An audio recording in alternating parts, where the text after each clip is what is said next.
All right, all right, all right. We about to get this show started.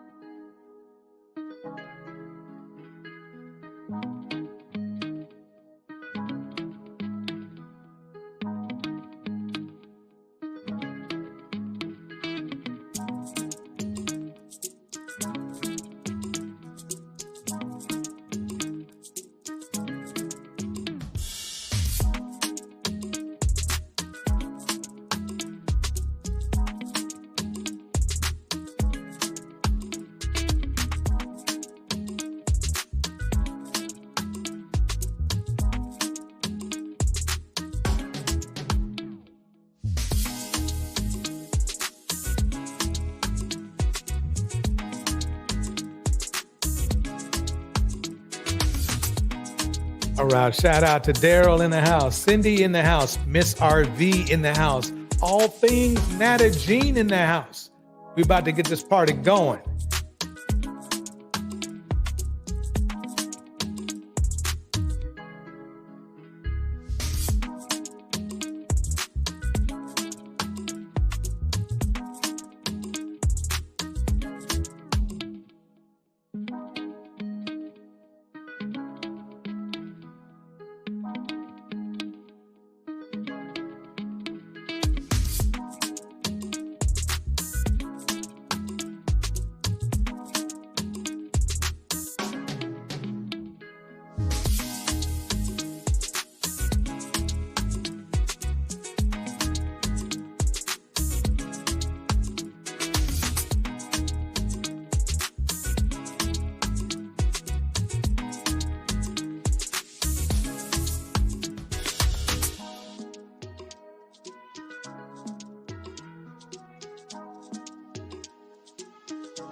All right. Let me start that. We're about to get this show started. I'd like to welcome everybody for being here.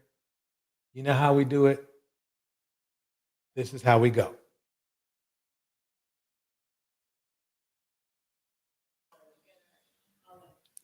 And the pot calls the kettle black, calls the kettle burnt, calls her mad. Kettle reminds the pot that we both been burned on the same stove, that the parts of our bodies that are layered in soot were scorched by the same hands. Kettle tells pot that she still boils water, holds the hot breath of a white man's tongue, endures the slow simmer of a white woman's allyship, and still we make something beautiful. Pot calls the kettle wicked, and kettle says no, but says she's so magical she burned the hand of the last man who tried to pour himself a piece of her. Says she's so black she is everything, so black she is the beginning. She is the first thing someone finds home in when they wake up in the morning. Says ain't that what it means to be black? To have the world go up in flames around you and still be sanctuary for someone, saving men who lost themselves the night before, saving men who curse our names but forget his mama is made of steel too. And now the pot has no words, but calls the kettle bitter, but loves the glass pan, the fine china, loves all the exotic shit white men put behind glass casings, loves how fragile things not made of steel can be. But this isn't about the pot or the pan. This is about the kettle, the black woman, how she pours herself across the earth, but no one bats an eye when the water disappears. We give ourselves to men who never love us, but they say we are difficult, too hard to break. How we, the kettle, praise this pot, this man for all the water he holds. How we are the only ones who do not call him monster when the water boils over, because we know this heat, this white flame, hot enough to make any of us explode. We are the first ones to make noise when the world goes up in flames, but they say the earth was saved by the man who heard her scream. Pot calls the kettle black, and kettle says yes, but says you best remember you black too. The next time they bring a fire to your neck, they burn black bodies on the stake and the stove. Pot calls the kettle black, and kettle says bitch I might be, says nuck if you buck, then says wipe me down. Kettle says yes my nigga, I be black, I be mad, and I boiled the last man down to his bones when he tried to test me. Pot calls the kettle black, and kettle says hell yes, but don't say my name as if you ain't ever been burnt too.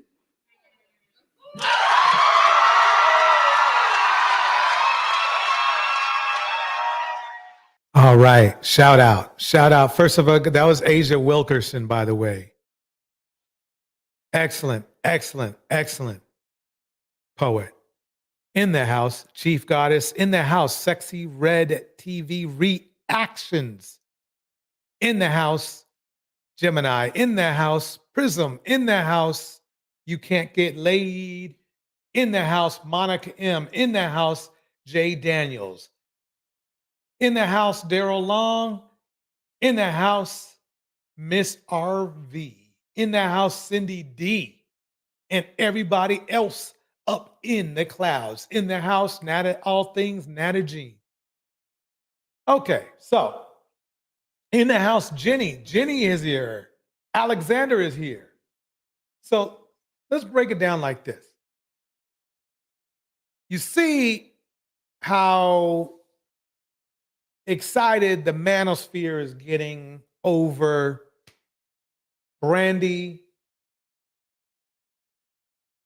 and her statement about not wanting to date a bus driver.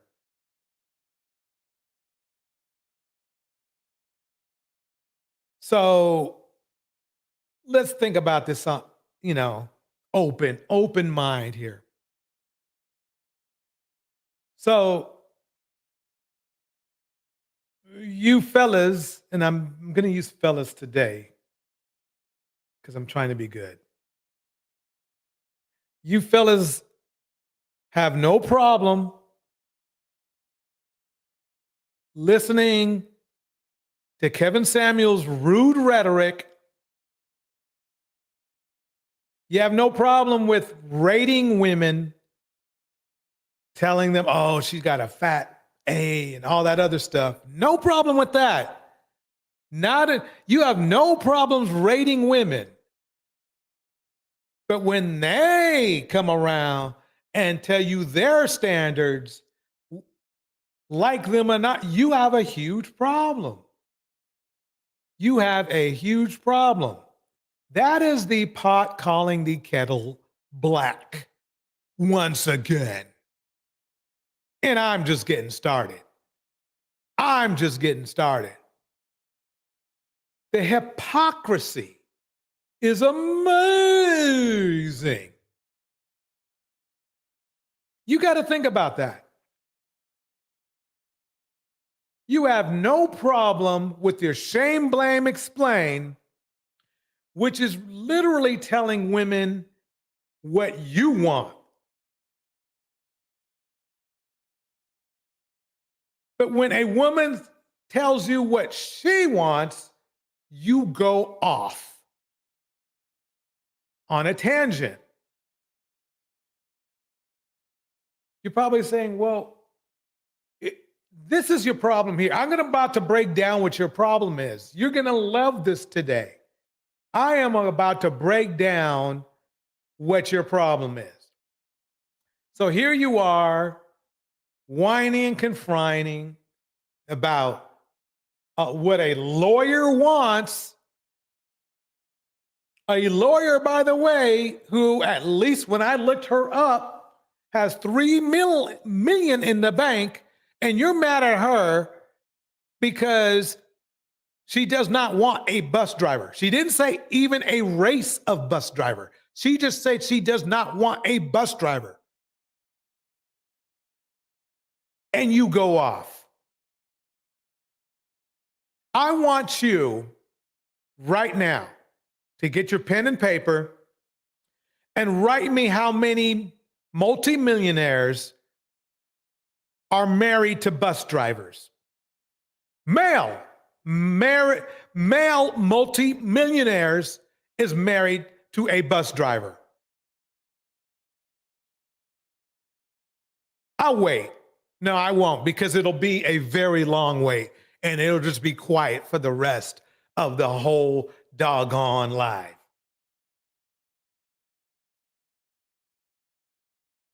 Jay Daniels says she was degrading and humiliating black men. Why would I support that?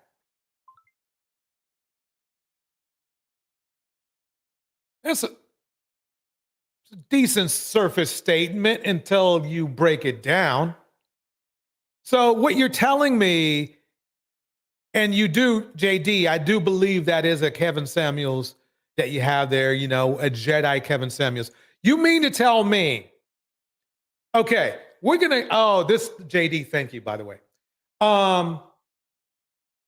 This woman has made one statement that lasted, I believe, 15 seconds. No, it wasn't even that long, right? It wasn't even that long. JD, you're gonna love this one. She makes one statement about just not wanting to date a bus driver. But however, Kevin Samuels, what did he tell? He made multiple statements, multiple times on multiple lives about not dating women with kids, right? Not dating women that are doctors. Remember that? Not dating women that are lawyers. Not dating women that are overeducated. He said that. And now we get into a double meaning, because basically he would have agreed with Brandy, because he's like, well, we're not supposed to date lawyers anyway. Kevin Samuels degraded and insulted black women, especially with children, over and over again. But then you feel insulted when you're given 1/10 of the flavor.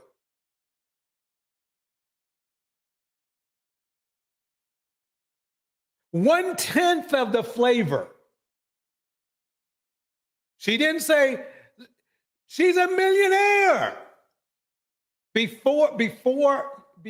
I asked again, I'm going to keep asking this all night. Please bring up all those black multimillionaires, right? The ones that show me proof that they date bus drivers.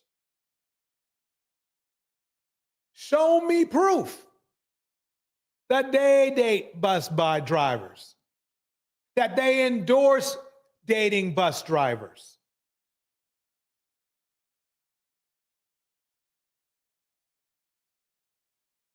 Isn't that amazing?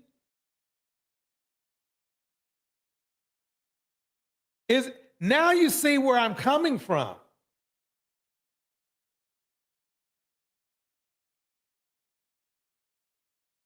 Now you see where I'm coming from. Let me get some shout outs out of the way. Got some great people in this chat today. Conscious Mind Love is up in the house. Miss RV, Jay Daniels, Gemini, Monica, Camo, better known as Kitten in Caskets. Deontay's in the house. All Things Not a Jean. Claudette Jones is in the house. Jenny's in the house. Gwen is in the house. Sugar Bomb is in the house. Prism's in the house. Monica's in the house. Chief Goddess is in the house. Siobhan is in the house. Sexy Red TV. Let me shut up. Sexy Red can sing. She can sing. She can sing. Alexander's in the house. Okay, let me calm down for a minute. Okay, so thank you, JD, for letting me do my Kevin Samuels rant. If he loves black women, he had a horrible way of showing it, by the way. A horrible way of showing it. You know? But my point is this. I'm about to play something right now. And it's funny because I have not seen any red pill pro-black, let's put that in parentheses, website, channel, playing this. In the house, Oya, in the house, Supreme Goddess. Let's listen. Let's take a listen. Let's take a look. 3 white men chase a black male. Black male found dead at a dumpster. The judge breaks all protocol, questions the hate crime statute basically being applied to them. It is insane. Put the picture up full mass. 3 white males were arrested in connection with the shooting death last week of a 39-year-old black male in Jacksonville, Florida. The victim's name has not yet been released, according to First Coast News. Ryan Nichols, 19, 18-year-old Danielle DeGardia, and 21-year-old Holden Dodson. They all were arrested after the victim was found dead behind a garbage dumpster on the 500 block of Ashley Street in Jacksonville. The man was found dead from apparent gunshot wounds at about 6:45 a.m. This was on May 2nd. Surveillance video footage captured the 3 males chasing the victim on foot and in a vehicle.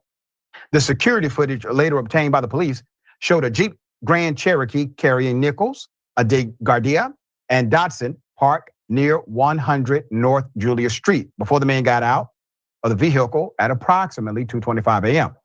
All right. So then at approximately 2:45 a.m., the footage captured one of the men chasing the victim past the Jeep. The 3 men got back into the Jeep a few moments later and drove away. Subsequent footage captured the men driving down streets nearby, seemingly looking for the victim still, who is seen at approximately 2:50 a.m. on Clay Street and running north from the Jeep. He's still running. One of the men got out and chased the man, who is later seen trying to hide behind the garbage dumpster. He is trying to save himself. I'm gonna let that sink in for a minute.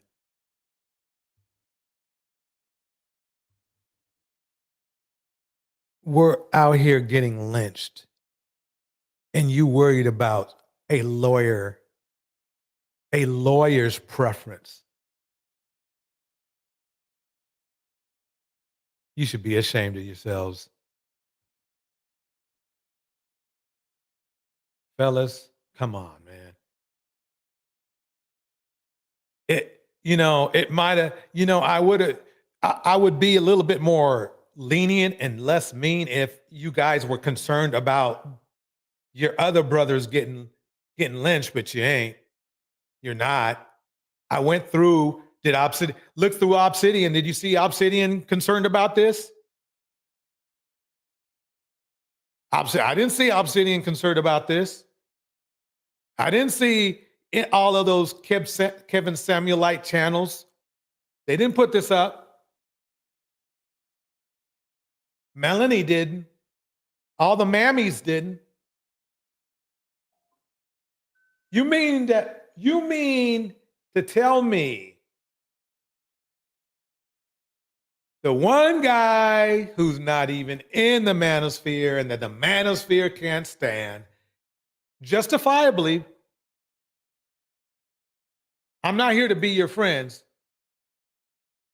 The one man, I'm more concerned with your welfare than you are.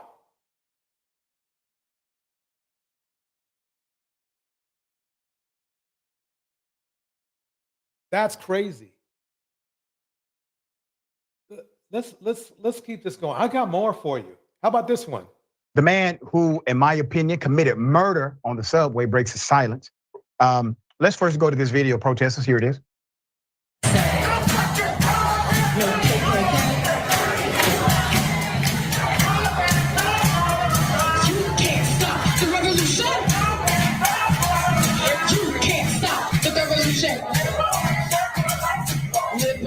First thing I notice is this. It's a very mixed crowd of mostly, or at least half, Caucasian people and Black women.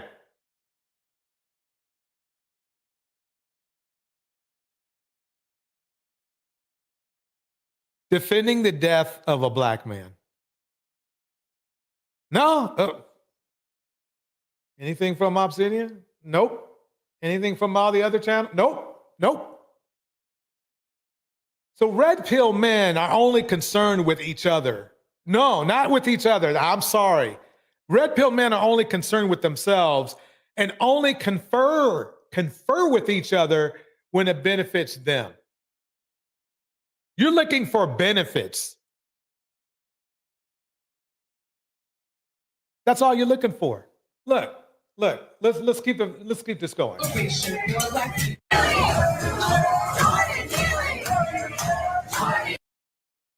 Look, Black woman, white woman. I can't tell who they are. All mixed crowd in there. Defending the fallen Black man. ManHOEsphere. You can hear a church mouse.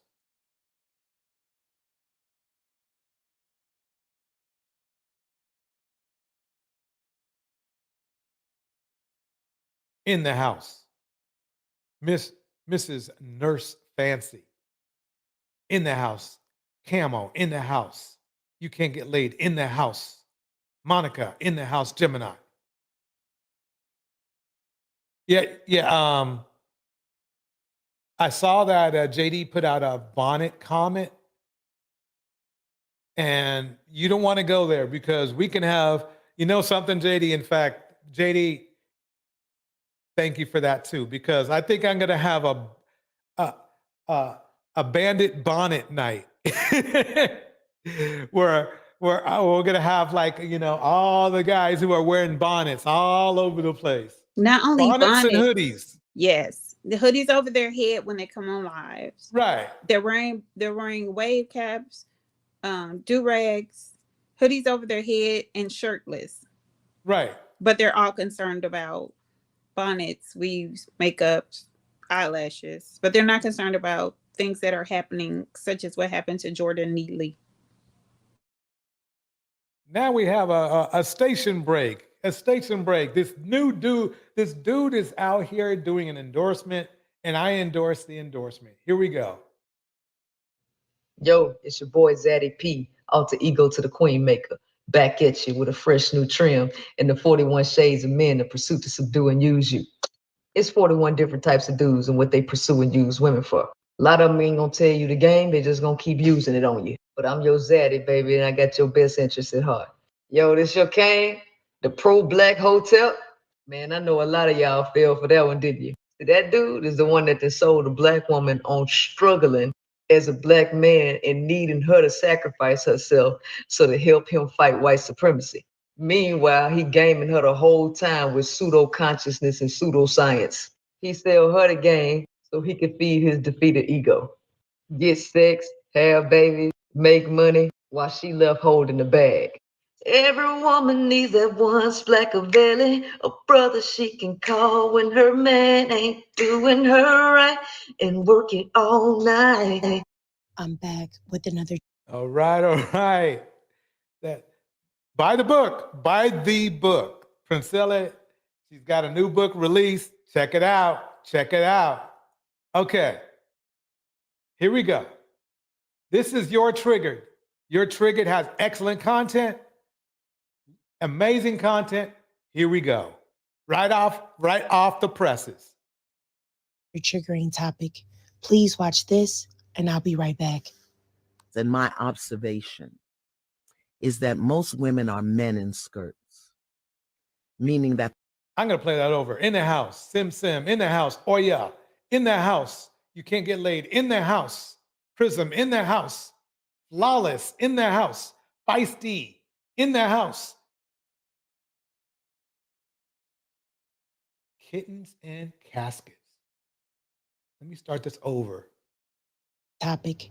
Please watch this, and I'll be right back. and my observation is that most women are men in skirts, meaning that the way most women are men spirited. This woman coming on here, this woman coming on here, sounding like a dude trying to tell us that most women have a man spirit. their presence, their being, the way we roll in the world, it's very masculine because we've been conditioned and programmed out of our feminines. And we compete like men. Woman knew that her greatest power was silence. That's her greatest power. Now, I know that what I'm about to say is going to trigger and make some people mad, but honestly, it has to be said. Now, I have a problem with this whole elder culture that Black people have sometimes. That because you're older and you're Black, then automatically you have some knowledge and your words must be held up as right. Like, oh, he or she, they know exactly what they're talking about.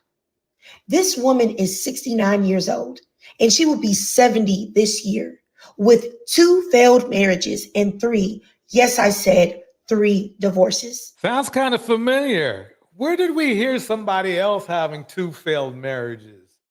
Oh, The dude that hit the wall and slid into the grave? yeah, exactly. KS, 2 failed marriages.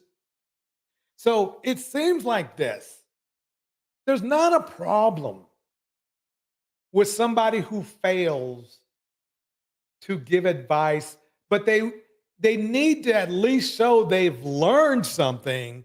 They've learned from their mistakes, or they learned something, or they gained some knowledge from something. They went to school for it. Or she used to be a lawyer, okay? But let's keep it going. It's weird because she used to.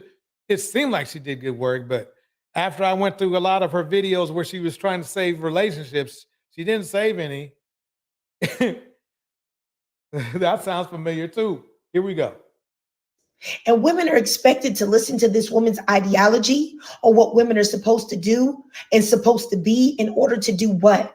To be successful in relationships, get a man, secure a husband, be a good woman. I'm tired of Black people using ideologies that came from the racist, sexist, misogynistic, abusive, degrading ideology of white supremacy. What makes a woman a man in a skirt?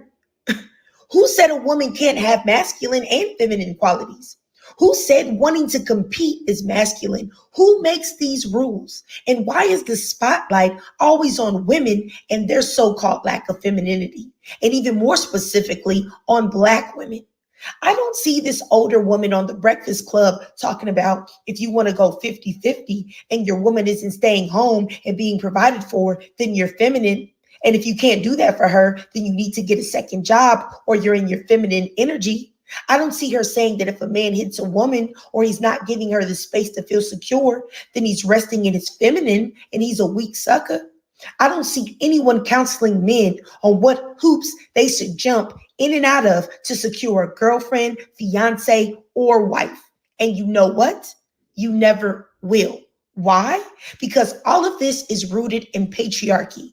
That the idea that women are inherently beneath men and should be grateful to have a man. So they have to cater to these men and make sure that they don't run away. And that thought process does nothing but foster anger and resentment in any woman that is a critical thinker. Then she said a woman's power is in silence. I couldn't believe it. Do you know how damaging a message like that is to feed to Black women? You want us to be silent, silent about our mistreatment, silent about our anger, silent about our feelings, silent about anything? 1 in 4 Black girls will be essayed before 18. And for every Black woman or Black girl who reports, there are at least 15 who do not. So that number more than likely is way higher. And apply that same logic to the number that 1 in 5 Black women are survivors of rape, or that 40% of confirmed ex-trafficking survivors are Black women, or that more than 40% of Black women will experience DV in their lifetime, the highest among all women, or that it's almost a Black woman that's unalived every 6 hours, or is it 4, depending on where you look for that information. Why aren't we talking about how all of these things that Black women have to experience may have a bearing on who they are? But nah, no one cares. It's always dependent on the male gaze. And frankly, I'm disgusted by it. And to hear Ayanna talking about what Black women should be doing or what they are doing wrong to DJ Envy, a cheater, and Charlemagne, also a cheater. So some cheating scumbags have the nerve to judge a lawyer.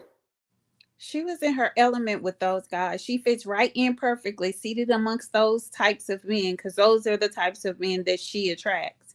So they're on the same level. It's the types of men she supports. I heard her son is not the best person either. But it's ironic. It's ironic. So basically, these guys right here, these are supposed to be your experts for relationships.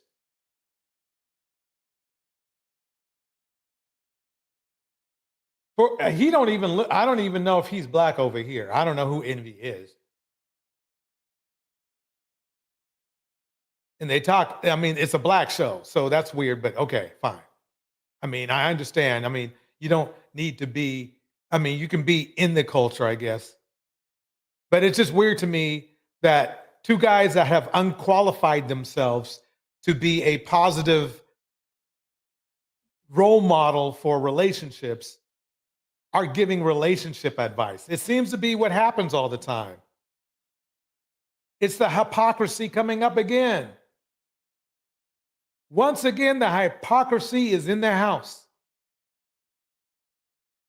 It seems like every time you look up, it's a cheater, a pimp, or a beater That's giving out the advice. Or one who does all three of them. It might be all in the same person. We haven't even got to the point whether they're broke or not. In the house, Van Ray. In the house, Chief Goddess. In the house, Juju. It's good seeing you. In the house, A Lady. In the house, Claudette Jonay. In the house, Sim Sim. In the house, Gemini. In the house, Broke Speak Podcast. Jay Daniels, they're here. Jay Daniel in the house. You can get laid. Melanated Vessel is in the house. Miss RV. Flawless. He is broken. They both are broken. Yeah. So they're broke. They may not be financially broke, but they're broke. Maya's in the house. India is in the house. Yeah, it's weird. It's just weird to me. It's like for some reason it seems like the Black Manosphere is drawn in by dysfunction. It's amazing. It's like right now there was a guy on there on this show that to a white supremacist said, appreciate you, man.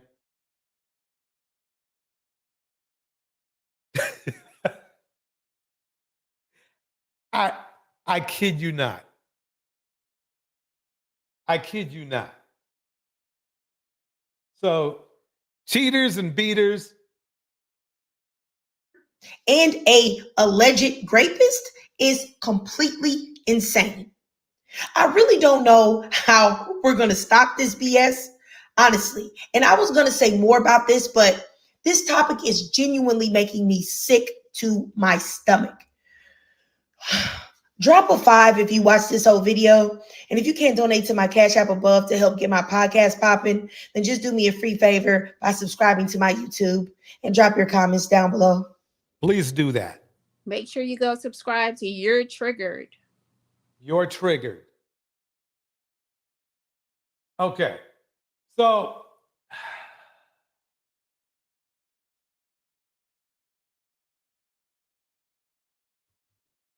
how should I enter with this?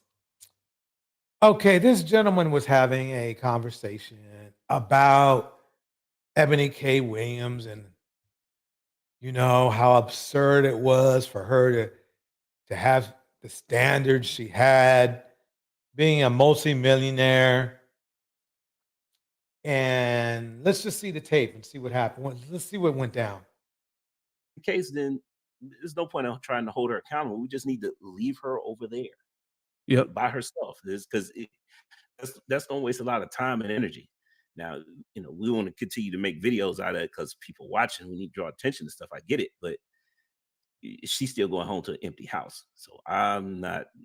See, first of all, we don't know what Ebony is going home to. But wait, DJ, so what percentage of Black men are married again? What was it? It was hella low percentage. It wasn't like 30% or something. And so who she's going and a women lot of dudes are going home to an empty house, huh? And Black women outnumber Black men by over 1 million, right? Yep. So is this supposed to be a slight? Yeah, it is. Are we supposed to be offended by this? Yeah, from money marriage. These guys, they make this stuff up. It's funny. Yeah, exactly. Flawless says projection. You nailed it. That's exactly what it is. Let's keep it going. You trying to be by yourself. Like I said, relationships are about balance and about sacrifice. If you're not willing to help balance the equation. How is just saying you don't want to, you're a multimillionaire and saying you don't want to be with a bus driver, just like these guys don't want to be with average at best, right? You remember when Kevin Samuels was shaming women? Average at best. Big Shirley. Oh no, there's nothing wrong with that shit, right? Nothing wrong with that shit, right? But when she says, I don't want to be with a bus driver, I'm a multimillionaire. She didn't say that. I'm just throwing that in there for flavor. Listen to that. Then if she dated a bus driver, I guarantee you, if these same people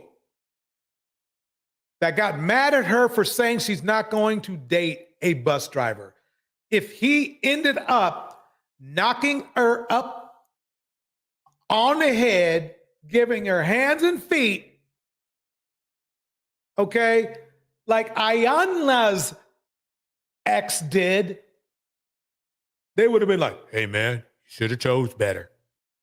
Hypocrites. Hey man, you should have chose better. So when I get it now. So when women try to choose better, you have a problem with that too. So what it is the problem you have is that they didn't choose you.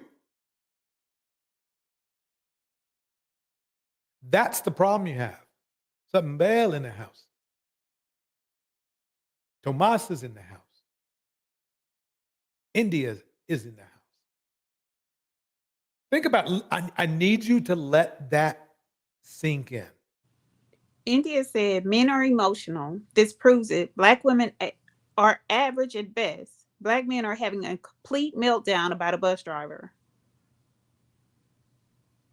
I mean, you need to let this sink in. And that goes let it sink in deep. It needs to sink in deep. Let me tell you what. You did the average at best. Okay. You laughed at people who were below average. You shamed superstar and his historic icon. You shamed men that were married. Let me repeat. You shamed men that were married that expressed their love for their wife.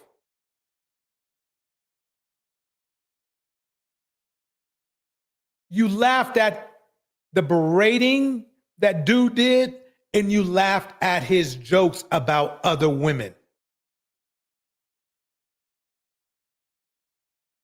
You laughed at him about Big Shirley, even though your gut was just as far out there too.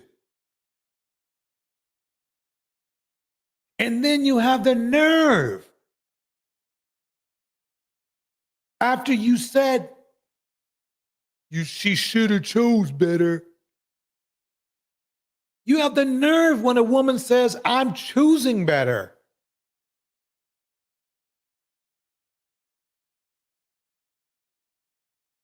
I got to use silence for you to let that sink in. You got to be kidding me. Again, once again, and it won't be the last time tonight. I want you red pill dudes to get a pen and paper and write down, okay, after you get through all the insults Kevin did about black women, average at best, Big Shirley, 5 and below, rating women, okay? From 1 to 10, 7, can't use that. Don't forget the adjustable 6 either. The adjustable 6. Don't forget all that rating you guys did. Of course, women, that wasn't supposed to bother women.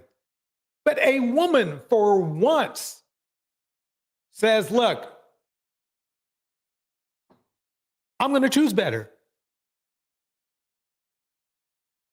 You get mad. Hypocrisy rules. It's amazing. It's disgusting to me. It really is to me. I mean, you don't even make it complicated. Red pill dudes. You don't even make it complicated. It's not even complicated. You do it. You literally, you are literally contradicting yourself from one day to the other.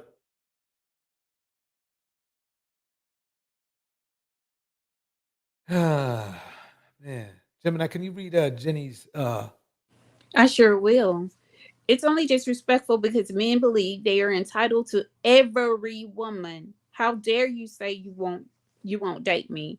A woman has a right to choose. Get over it. There it is. There it is. Let's see what else I got on here. Would be a marriage, then you need to be by yourself anyway. So she probably prefers that at this point. So I'm not gonna make a big deal about it. I did want to say, I did want to make one more issue, bring one more issue to light before I leave, because you brought up divorce.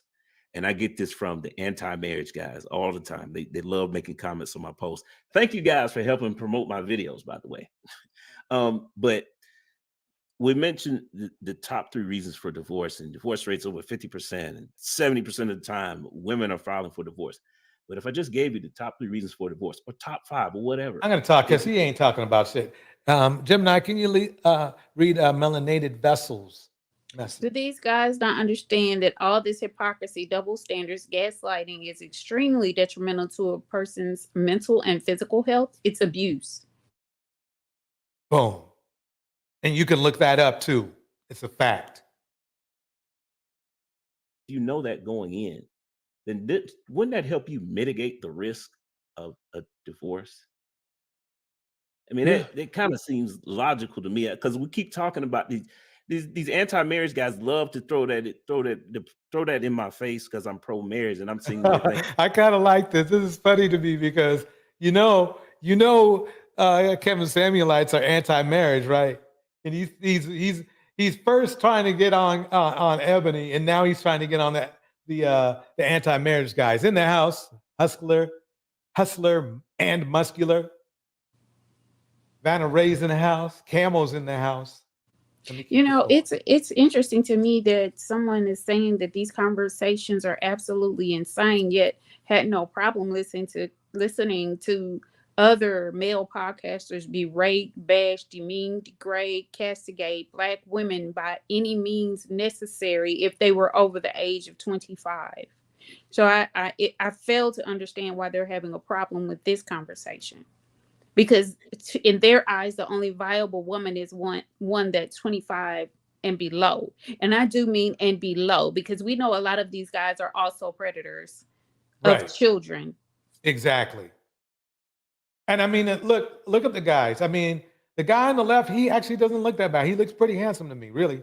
But the guy on the right, you're trying to criticize women?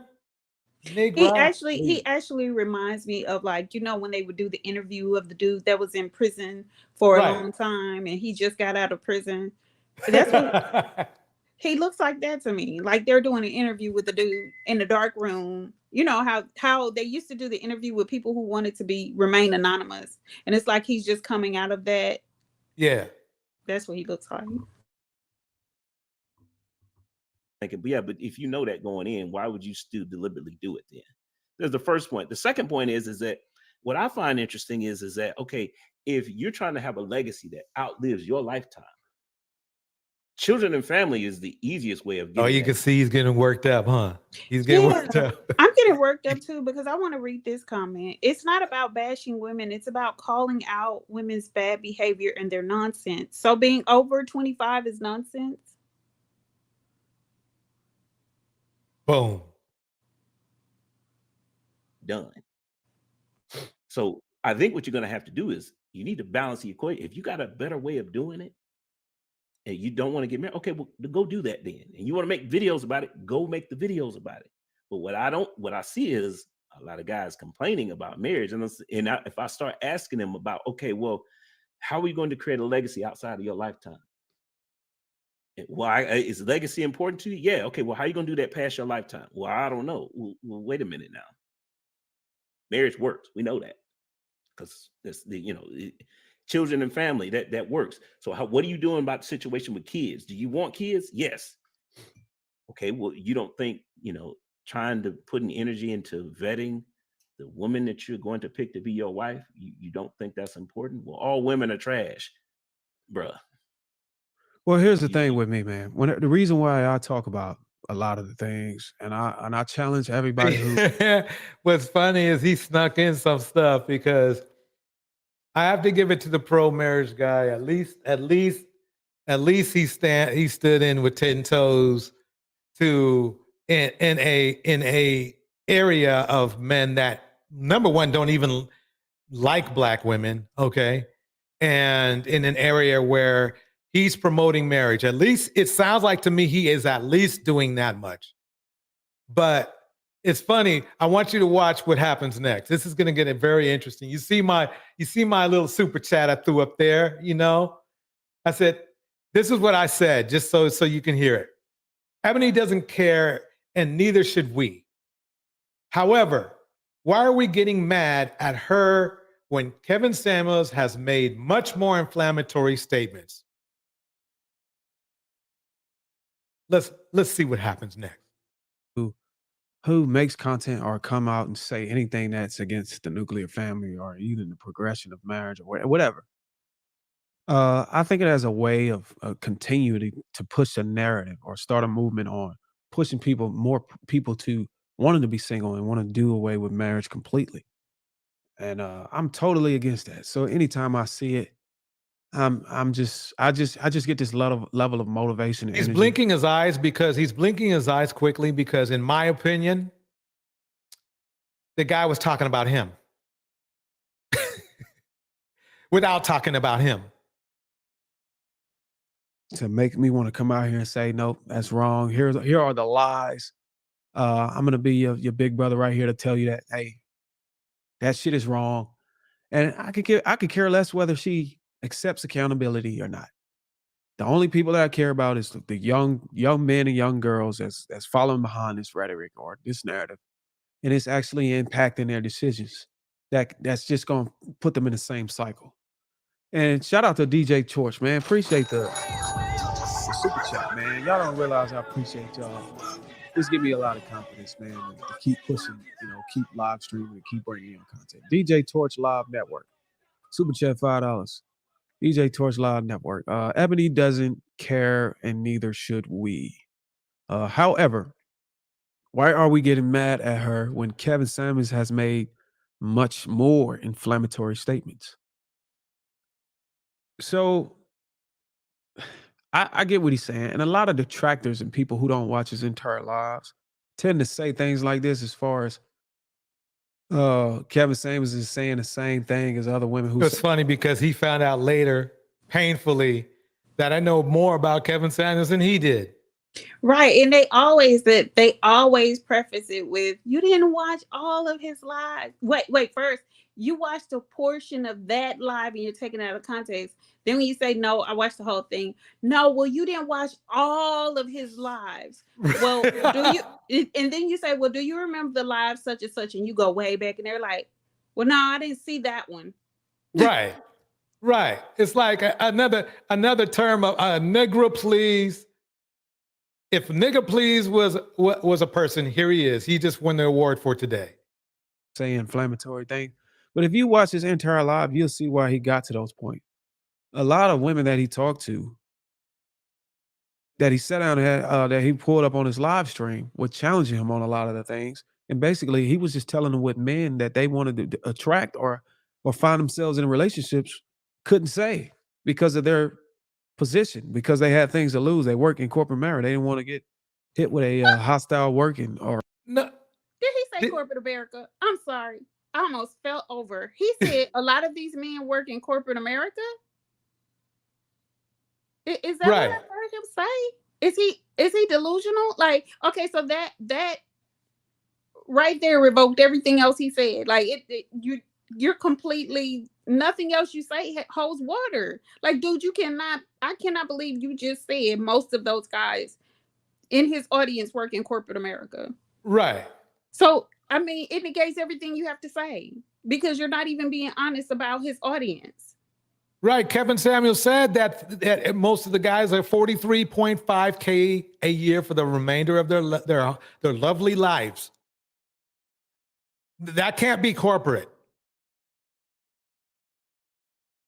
Or whatever. See, hey, fine, take a chance. Dress up my fellow men. Make them seem more than who they are. But it doesn't help us any. And Kevin Samuels was that pillar that represent those guys that actually come to him on a day-to-day basis and say, look, man, we want these women. These women ain't on our Kevin level. Samuels made $900 a month. He made $900 a month. He made $900 a month. Okay. Meanwhile, his ex-wife was making $2,400 a month. That's what he's calling a pillar freeloader, I guess. Get those Level, likes how do up, we get people. them? Please get those And he's likes telling up. them, hey, There's look, you got to go 57 do this, people X, watching. Y, and Z. And then he get a plethora of women that come up and say, hey, look, well, I want a man. You know, I got this, and that. Wait. I missed something. But if you watch his entire life, you'll see why he got to those points. A lot of women that he talked to, that he sat down and that he pulled up on his live stream, were challenging him on a lot of the things. And basically, he was just telling them what men that they wanted to attract or find themselves in relationships couldn't say because of their position, because they had things to lose. They work in corporate America. They didn't want to get hit with a hostile working or whatever. So what he's literally saying is that the other men did not have the candor, the vocabulary, the class to articulately state what their grievances were. So instead, they let some sick old man berate these black women. What a trade. What a trade. I totally, dude, my bad. I now understand what you meant. My bad for doubting your theory. Okay. The only problem I have is by the stats of domestic DA. What you're telling me, men, they're communicating. It's just not in a nice way. Let's just put it that way. It just ain't in a nice way. And Kevin Samuels was that pillar that represent those guys that actually come to him on a day-to-day basis and say, look, man, we want these women. These women ain't on our level. How do we get them? What level is that? Wait. Slavery? Wait. He did not say level. He couldn't have said level. He said level. He said level? Wait. I'm confused. So men have a level, but women can't have a level? Exactly. That's what he means. That's what he means, because Eboni had a level. She named it. She did not sway from it. Okay? She was clear. But yeah, that's exactly that. That's why there's a double standard. So men can berate, men can grade women on their appearance. Men can come up with things like, oh, wow, she got a dump truck. Men can say, oh, she average at best. Look at all that. Look. Basically, that's what he's saying. So whatever this guy's name is, he's winning the hypocrite of the week. And man, we have been through some hypocrites this week. And he's telling them, hey, look, you got to go do this, X, Y, and Z. And then he get a plethora of women that come up and say, hey, look, well, I want a man. You know, I got this, and that. Why they don't want me? And he tells them that these are the reason why, because he's having these conversations. and they get pushback, and then it becomes negative, and it becomes high. He's making it sound like what he's leaving out is all the cuss words, all the lack of respect, all the fake rules about lawyers and nurses and, you know, doctors are bad to date. He leaves all that shit out. He leaves all that shit out.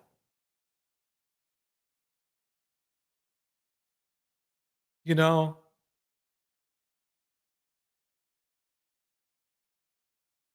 In the house, just ask Char. In the house, Miss Globe Girl. In the house, Henry Mars. In the house, JD is still here. Feisty still here. Camo is here. Monica is here. Chief Goddess is here. We're going to keep this going. This is getting good. Highlights it. I wouldn't see it as inflammatory. It's just funny that we come. He doesn't see, man.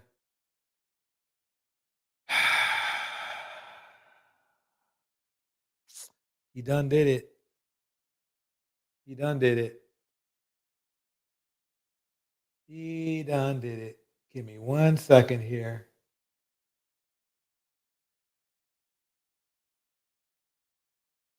Where did I put that video? While he's looking for the video, please hit the like button. Let's go over this one. When Kevin Samuels plays a slapping sound during his show, it's not a joke, especially when he uses it while talking to women. T-Salt! T-Salt! And especially because he advocates slapping a woman in real life. I came across a reaction video about Kevin Samuels where he's explaining how there are times when slapping a woman is necessary.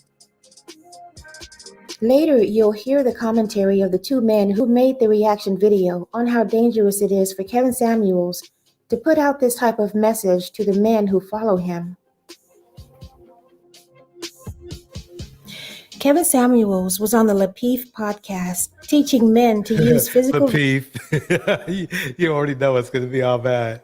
Violence against women by slapping them as a way of holding them accountable. And he states that it was on the Lapeef podcast teaching men to use physical violence against women by slapping them as a way of holding them accountable. And he states that if men don't use violence against women, then there's no community. It is a fact that Black women are being taken out by Black men every 5.5 hours. And now that many Black men view Kevin Samuels as their God and that he can say or do no wrong, they will act in accordance with his guidance. And what's more disturbing is that the other Black men on the panel are accepting of what Kevin Samuels is saying with no pushback. And they're laughing and nodding in agreement. The women today don't fear what Sean Connery told Barbara Walters. There are times when the best course of action is to slap a woman. There it is. And this dude was saying, what? Let's see what this dude was saying again. Mumbling. Let's see what this guy was mumbling. Let's see what this guy was mumbling. And then he get a plethora of women that come up and say, hey, look, well, why I want a man, you know, I got this, and that. Why they don't want me? And he tells them that these are the reason why, because he's having these conversations. So dude, how about that conversation about him telling the other Black men to abuse women? Where's that conversation? Didn't his fat, mind. overweight, heavy set, had to get an extra large chair, tried to take all the Godfather's subscribers when he died, didn't show up to the funeral. Didn't Sperling say too? Didn't he double down on that? He sure did. What, elbow women? Didn't he say something about elbowing Black women? Yes. There it is. See, look, wait. We have an advocate for domestic violence. in the chat. Oh, Flawless women. Oh, he's saying too flawless. Women don't get slapped for no reason. Ooh. So that's advocating for domestic violence. Yeah, JD, you know, it's funny you said that. That's, man, that's deep, bro. That's deep in the wrongest way. That really, I mean, that's like pimp talk. No, it's demonic talk. It's demonic talk because we know that slaps don't mean slaps to these males. And I'm telling you, I know that people will disagree, but there's something genetic. It's something in that some of the gene sequencing in that Y chromosome that a lot of these Black men have that's deficient. And it's causing this intermittent explosive personality disorders, which most of them have. Man, that's sad. That's sad that you say women don't get slapped for no reason. Wow. You know something? You know what's funny though? Jay, you know, they used to say, you know, believe it or not, you're onto something here. You know, back 400 years ago, slave owners used to say, well, I didn't cut off that N-words feet for no reason. I didn't whip those N-words for no reason. You see where I'm going with this, right?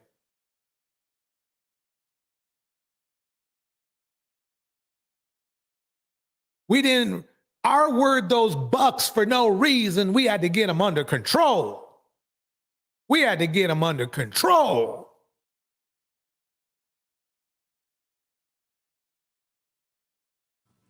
So when Black women start wearing T-shirts to these rallies opposing these protests about Black men being unalived by police officers and start wearing T-shirts that support the police, then what?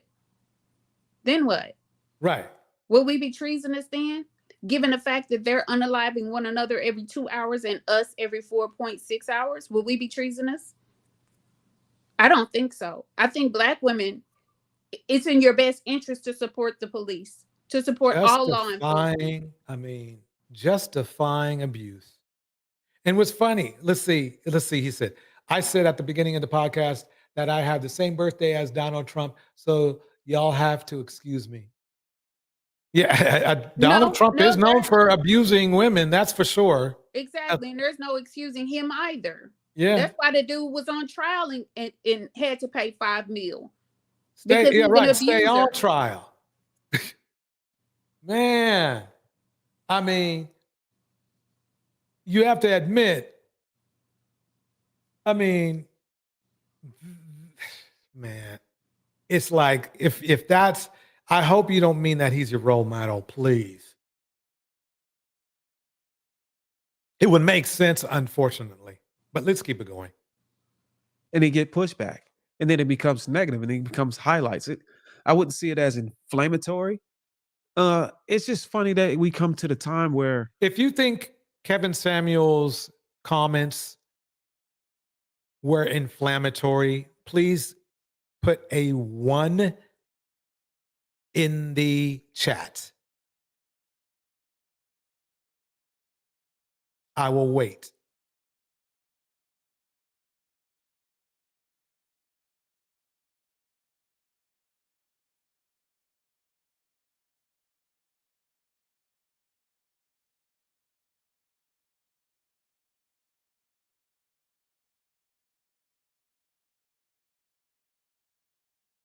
All right, let's get back at it. telling the truth and being upfront and honest, it comes off as he wasn't telling the truth. He wasn't being upfront and he wasn't being honest. He was telling his opinion, I'll say that much.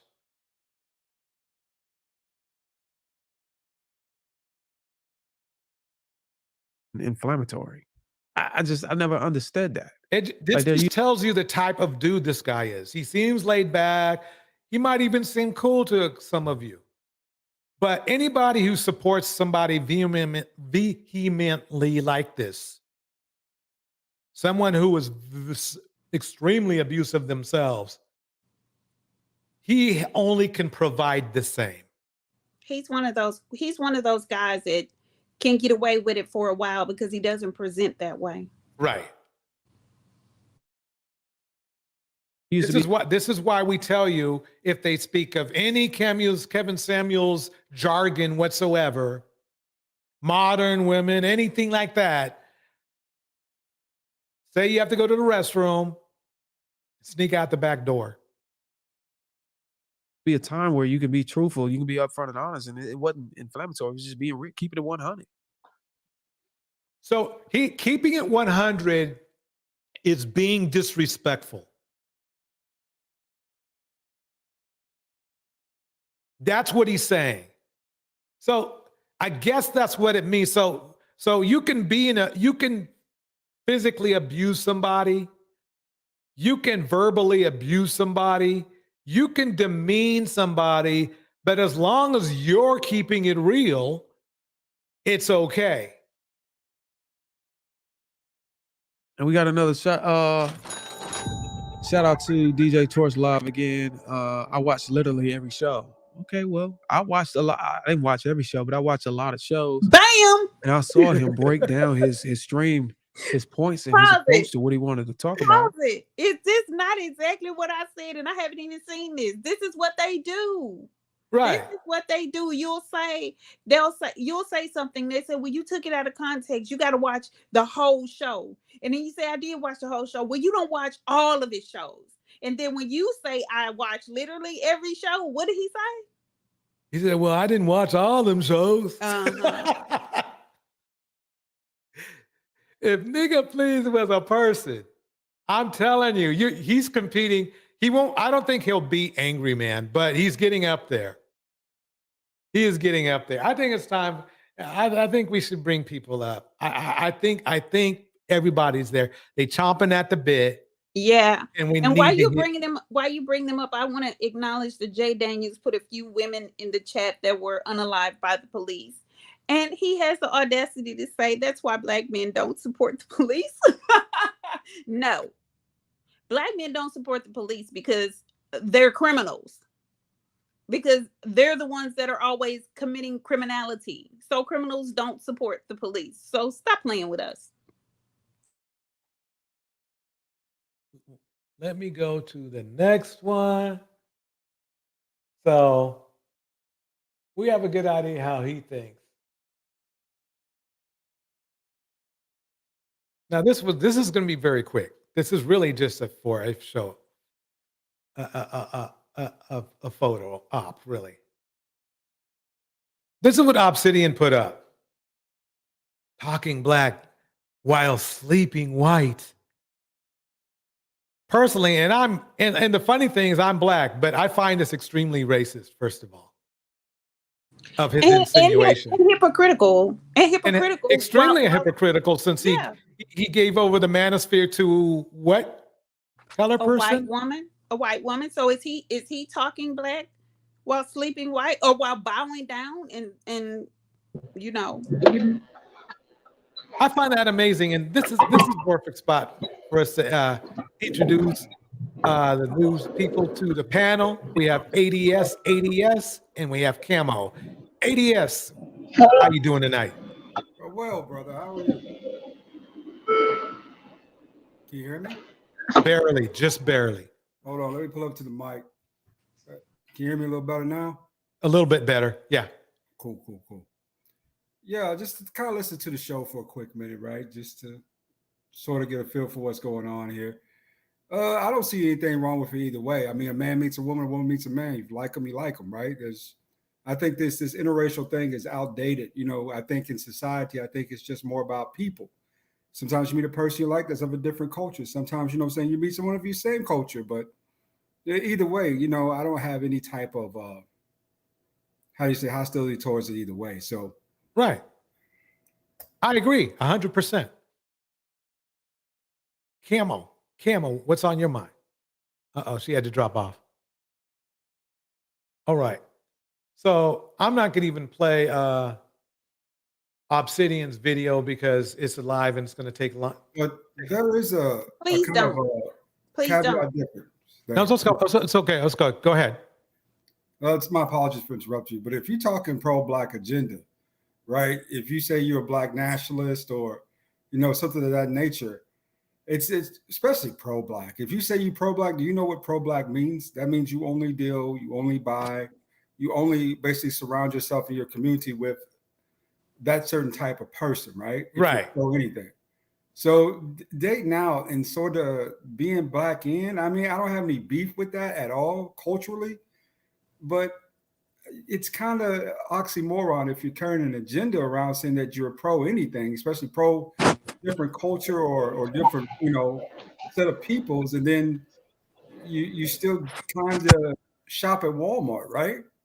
Can I Right, but I don't think that was that. Wait, that was the problem that I have is that I don't think that these women were stating they were like that.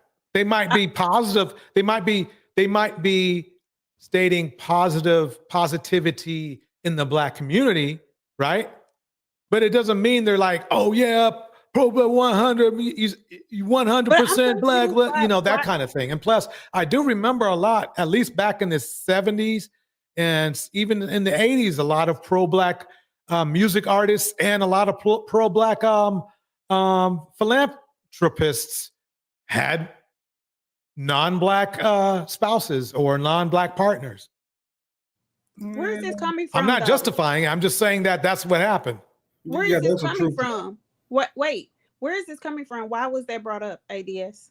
Well, I thought it was part of the conversation. Is that not the big piece of it, or is the pro-Black was part of the conversation? Isn't that what the title of Obsidian stream is? Yeah, Obsidian. It's okay. Obsidian just misled you because I haven't heard of either one of these women stating that they were pro-Black. That might be a good point. I can accept that. Camo, how you doing tonight?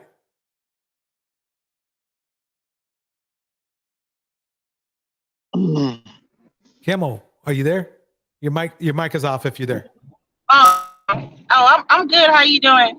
I was just doing great. I really didn't hear what's going on. Like what is the question? I don't know. Basically, Obsidian is insinuating that these two Black women are pro-Black females, but they have white partners. Now, I have never heard of Eboni at all. I wouldn't have said she was when I hear her speak, I don't hear her saying anything about Black power or anything like that. She's basically I don't understand even if she was like, what is the issue? Because they don't have issue with all of the men who have been supposedly pro-Black. Right. That has white spouses. Like you had a chance to talk, sir. So like can I finish what I'm saying? So what I'm saying is that no one can tell anyone in the Black community or any other community what they can and cannot be. You don't have to accept it, but you didn't have a problem. But the majority of the Black community don't have a problem accepting pro-Black leadership that have non-Black spouses if it's met. So I'm not going to deny whether she's pro-Black or if she's not, because I don't think it really matters. Well, if she says that she's pro-Black in that particular sense, don't claim it if you're not. Let's just keep it real, right? That's not for you to say, though, because all we can do is go by what she say because we don't know her, right? Criteria for me to be in a certain standard, right? That's like me saying, okay, I work for Microsoft, right? But you know what? I don't even deal with computers. I work on trucks. No, it's not the same thing. It's the same. It's a criteria. No, it's not. There is no criteria. There is no written. If I say I'm a Klans member and I'm married to a Black woman, no, it doesn't matter. That's a whole difference. A belief or something that you follow is totally different. There is no written rule or any book anywhere that says that you can't be like a pro-Black person that have a different spouse. Because the reality is that Black men who created the culture is also have been known to be pro-Black and have non-Black spouses. So we have made that a thing, and that's what it's going to be. Who was pro-black? Right? Who claimed they had a? Who was a pro-black man that you could think of that had a? There's plenty of them that had non-black spouses. Give me a name. That's all I'm asking. Give me a name. Harry Belafonte was one of them. Harry Belafonte was one of them. Come on, wait a minute. Harry Belafonte pro-black, or was he? Sammy Davis Jr. is one of them. Sammy Davis Jr. Wait. No, wait. Okay, I got this. Everybody can't talk at the same time. Yeah. And the chat can't understand what's being said. So it's going to be a conversation. It's a back and forth, and people will get a turn to speak. So don't speak over each other. Okay. So yeah, it's confirmed. Yeah. Henry, is it Henry Belafonte or Harry Belafonte? Harry Belafonte. Harry Belafonte. Yeah, he was definitely pro-black. He was pro everything. He was definitely that. Yes. And one of the first, when I was out, I was a teenager when I joined the military, 17. And the first guy that I ran into that was pro-black had a German wife. And I questioned him to death about being pro-black, but having a German wife, which in the grand scheme of things, it doesn't really matter to me. But let's not pretend that there aren't people who are racist and married to black people. They're still racist. They just consider that person an exception to the rule. So, the lines blur. It's not one side or the other. You don't have to have your feet firmly planted on one side. And even Exandria, I believe that's her name, in the chat was saying that a lot of women, yes, Exandria Katie, no, being pro-black means that you are a pro-black man, not woman. Pro-blacks don't give a F about black women. And then there are some black women that say they're pro-women. So they're pro-black women. So the lines get blurred a lot. There is no definitive one side or the other as it pertains to this issue. And it's really not the context of the conversation that we're trying to have. We're talking about something different. And Obsidian, like Torch said, Obsidian made the name as a troll. He was basically doing clickbait. Gemini, can I close that subject at that part out real quick with this? I want to say that these men, and a lot of times, of course, we know when we're in these black spaces, these are manosphere men. And I don't know if this is something a tactic that they are taught, but it always come across as trolling. And I think that honestly that they're usually serious because a lot of their intellect is so low, they don't know how to communicate. And they just use these tactics to diverge conversations. And they will dig into anything, even though they don't follow those rules. But if they don't like a woman, then they'll start digging. If they can't physically say something about her or her age or her education or her financial status or she a single mother, then they'll just keep digging and digging and digging and digging and digging and digging. You was in the military, so you know that's how it goes. Kind of like when we're competing with one another. So and technically they're competing with women. So when we're competing for like our evaluations, and then we'll go and we'll discuss who should get the height at what eval. So we'll, as leaders, we go in and we discuss, well, who gets whatever. And then what happens is if everybody is great, then we'll start digging into their personal life where, well, she has an attitude or she is promiscuous or whatever. So basically, this is what they do. This is what they do whenever they can't find something wrong with a person. Because technically, this woman is single. She doesn't owe anyone anything. But that's not enough for them to say, you know what, she's single and she doesn't want a bus driver or whatever it is. Then they got to go into her personal business of her messing with white men when they literally praise white women and women of no color all day, every day. That's all I got. Like a lot of hate, but okay. Wait, hold on. I need to read something real quick, and I need to make a quick point, and then ADS, I'll let you speak shortly, and then we're going to go back into the videos. Tyke White says, male or female, don't come at me talking black community, and I think this, and you with a white person. Well, think about it like this, Tyke. That's a pretty good point if you would think about it like this. Isn't just Pearly Things white? Isn't she with the Black Manosphere? So with straight logic, if we use that logic you have, which I don't mind, That means that the whole Black Manosphere, which to me I agree with, is null and void. Because they're always holding a white woman up. They might not be married or with that particular white woman, but they make it clear that they are down. They make it clear they are putting Black women below their preferences, whether it be white, Asian, Hispanic, whatever. They are making it clear in the Black Manosphere who they want. Look who's the leader. Look that's the funny thing about Obsidian doing this. Let me go back to this Obsidian photo here. That's the funny thing about Obsidian. He literally is protecting a Caucasian woman as we speak. So if you are indeed in the Manosphere and you support that ideology, well, number one, you shouldn't be in the Manosphere if you're not. If you don't support that ideology.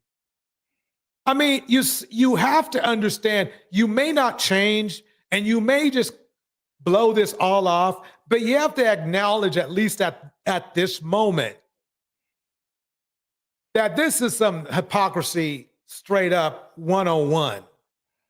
I mean, it's not about, we can get into discussion all about these two women here and the whole thing, the history. That's not the point. The point is that literally a dude, okay, who is literally crooning for just Pearly things, put this out. I mean, you would think he would have had a little more candor or a little bit, in fact, this is just a bad look, because basically what he's doing is he's saying, don't do what I say. Because this is exactly what he's doing. In fact, it's worse. It's one thing to be a wife of, let's say, a pro-Black person, or a husband of a pro-Black person, and you are not, you're not Black.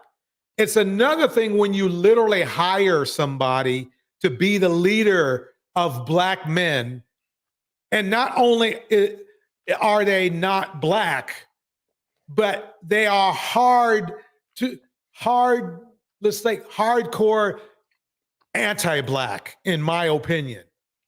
It's one thing, it's different if, let's say, just Pearly things had a different upbringing where she didn't look at African people of descent with the eyes that she does, which is very dismissive, which is very disgusting, which is very rude, which is like, you're below me.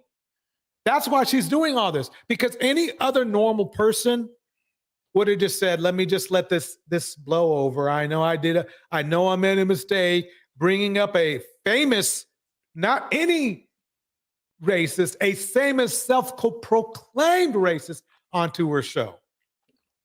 Okay? That right there, that's a bigger problem. That is the bigger issue. Who these ladies are engaged to, sleeping with, dating, fiance, whatever, that's not our business. The funny thing is that this same dude, right?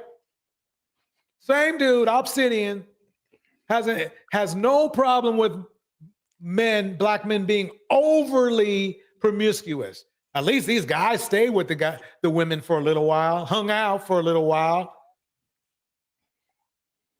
At least they did that.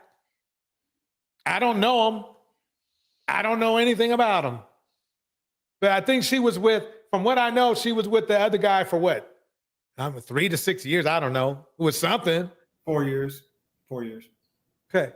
So, I don't know what he did, but he's got a suit on, so I assume he does something. He's a millionaire. Yeah. Okay. So, just like, right now, this is why if I had a channel like most of them would be blocked. Like, it would be no way that I can deal with it, because they troll women all day. And the moment that a woman says something that's true and factual, it breaks them all the way down to the ground and hurts their feelings to the point where they go on a witch hunt because their feelings are hurt, because their mammies told them that they was kings, and you can do whatever you want to do and we're still going to support you.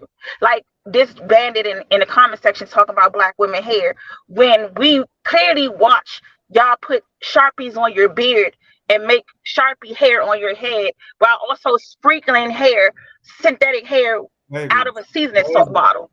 But that's irrelevant to the fact that black dudes, we get it. Okay. Who you talking to? Finish saying what you were saying. I told him not to do that. So because you want me to stop talking because you want to continue the trolling. So just like how you now just in your feelings again, it was the same way when that lady said that she don't want a bus driver, and she said what she said. So continue to sprinkle the black dust on your beard and all those other things, and it still won't change that. Exactly. Now let's since we're on Kevin Samuels still for a little bit, let's go to Obsidian's buddy right now.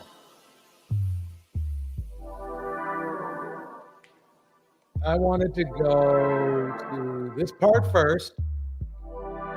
Yeah, I had to quit that job. But I just wanted to say thank you to all the crazy women on this app, all the beautiful, majestic creatures, all of the, baby mothers, all of the ones talking their shit, whatever. Thank you for giving me a job, because I hated selling copiers. And now she doesn't know, but in her own diss, she dissed herself. With a rich father, this woman is so stupid she had to sell copiers. Let that sink in for a minute. Her father could have pulled strings, or she could have worked with her father. And his father, from what she was telling us, he was a big CEO, and he could have easily have gotten her a fat job selling copiers. You just told us in your own words, without knowing it, Pearly, that you're dumb as rocks. Just the only thing she has is money. But they have no problem. Hey, black men have no problem with her talking this shit, though. They have no problem with it. The leader of the Black Manosphere, here she is. The leader. No, not just one of the people. The leader. Did I say leader? I think I said leader. I said leader. Let me keep it going for a little bit more. I get to talk about you guys for a living. So thank you. Oh, if you thought that was bad. By the way, this is brought to you by T-Salt. This is powered by T-Salt. Now, she's loving it. She's loving the fact that Kevin Samuels gave it a range to Black culture and the Black Manosphere and all that good stuff. Well, what does she think about Kevin? The man who taught her everything she knows, right? The man who taught her everything she knows, gave her the keys to the whole Black Manosphere, the whole Black culture. Everybody, all the Black men be loving her. Everybody. And this is what she has to say about that. Relationships. My biggest criticism of Kevin Samuels, Wait a minute. Wait, I heard that wrong. Let me play that over again. That must have been me. Maybe I was saying my biggest criticism of Kevin Samuels. Let me play that over again. I didn't hear that shit right, because she's Kevin Samuels. She's Kevin Samuels' protege. Relationships. My biggest criticism of Kevin Samuels, he constantly is preaching to tell people to like get married, stay married, get back with the mother of your kids, whatever. But he's only been married for 3 years. And I know he put out a video recently saying, oh, well, you wouldn't, like, nobody ever asked if Steve Harvey was married. But personally, I've listened to a lot of Steve Harvey, and I thought the same thing. I thought it was ironic that he was giving out advice after being divorced like twice or one time. You know, like this stuff happens all the time. So sometimes I'm a little bit skeptical just because, like, personally, I would never go to a dentist with bad teeth, right? This is the interesting thing that I need to bring up. This is the same woman who makes it a point to support a man who went to jail for SA, abuse, and trafficking. Well, Kevin Samuelites, I need your defense of this. And if you're a Kevin Samuelite, guess what? This is your protege right here. This is your protege right here, talking shit about your boy. Let me play that again. It's important you let this sink in.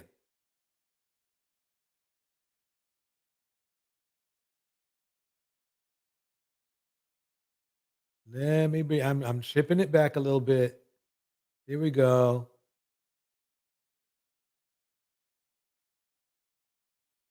Here we go. Kevin Samuels. He constantly is preaching to tell people to like get married, stay married, get back with the mother of your kids, whatever. But he's only been married for 3 years. And I know he put out a video recently saying, oh, well, you wouldn't, like, nobody ever asked if Steve Harvey was married. But personally, I've listened to a lot of Steve Harvey, and I thought the same thing. I thought it was ironic that he was giving out advice after being divorced like twice or one time. You know, like this stuff happens. Months ago, I told you this chick right here didn't like us. I made that clear months ago. Made videos on it. She does not like us.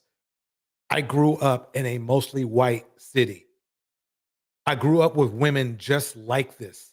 Girls just like this. She does not like you. You are a resource, fellas. You are a resource.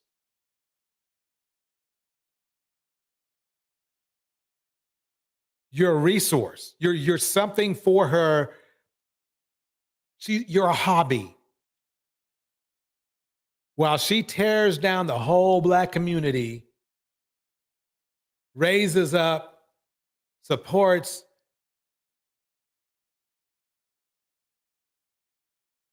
renowned racists, it's nothing to her. She'll just get another gig after this. Go back to selling copiers. But no, oh, my bad. You guys made her rich. She doesn't have to go back to selling copiers. She'd probably just join Nick Fuentes' group. She already likes Shapiro. She made that clear. I mean, you guys, come on now. I know I'm not the only woke person here. Wait a minute. Would you mind defining woke? Because it's come up a couple times and I just want to make sure we're on the same page. So, I mean, woke is sort of the idea that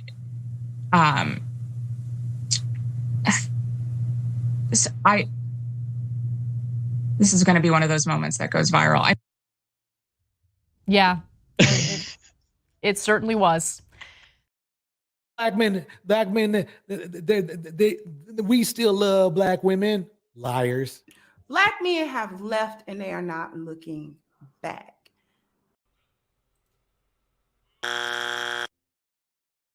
That's what you all said, right? You're not looking back. Mostly going to non-African nations. Looking for non-African women. Oh, yeah. Heathen Queen, welcome to the stage. Big J, welcome to the stage. Big J, what's good? I'm gonna wait till we talk about Nick because I was on that panel with Nick. Oh, okay. Sounds good. Yeah, that's all I'm waiting for. Gotcha. Heathen, how you doing? I'm good. I wonder, I everybody keeps saying she went to him for advice. I wonder what he told her, Kevin Samuels told her in the meeting. Did he tell her how to transfix black men with white skin? What did he tell her in that meeting that was so transformative that she could walk out the office of a Kevin Samuels and then command the audience of 1 million people on the internet? Transfixed is this black male audience. Transfixed. I don't understand it. I'm completely confused as to what he told her, how she was able to do it. But then again, history is that black males like white skin, so maybe he didn't have to tell her too much. And here's the funny thing. She's average at best. And I mean, I sincerely mean it. No, it's not even average. Yeah, she's not average, DJ. She is below average. Like, are you? So Pearly black is men terrible. have no problem. Black men have no problem in the manosphere, have no problem disrespecting black women, because you heard the black man explain before, right, that Kevin Samuels, had a reason. And then they hire somebody of a different race who's straight up butt ugly.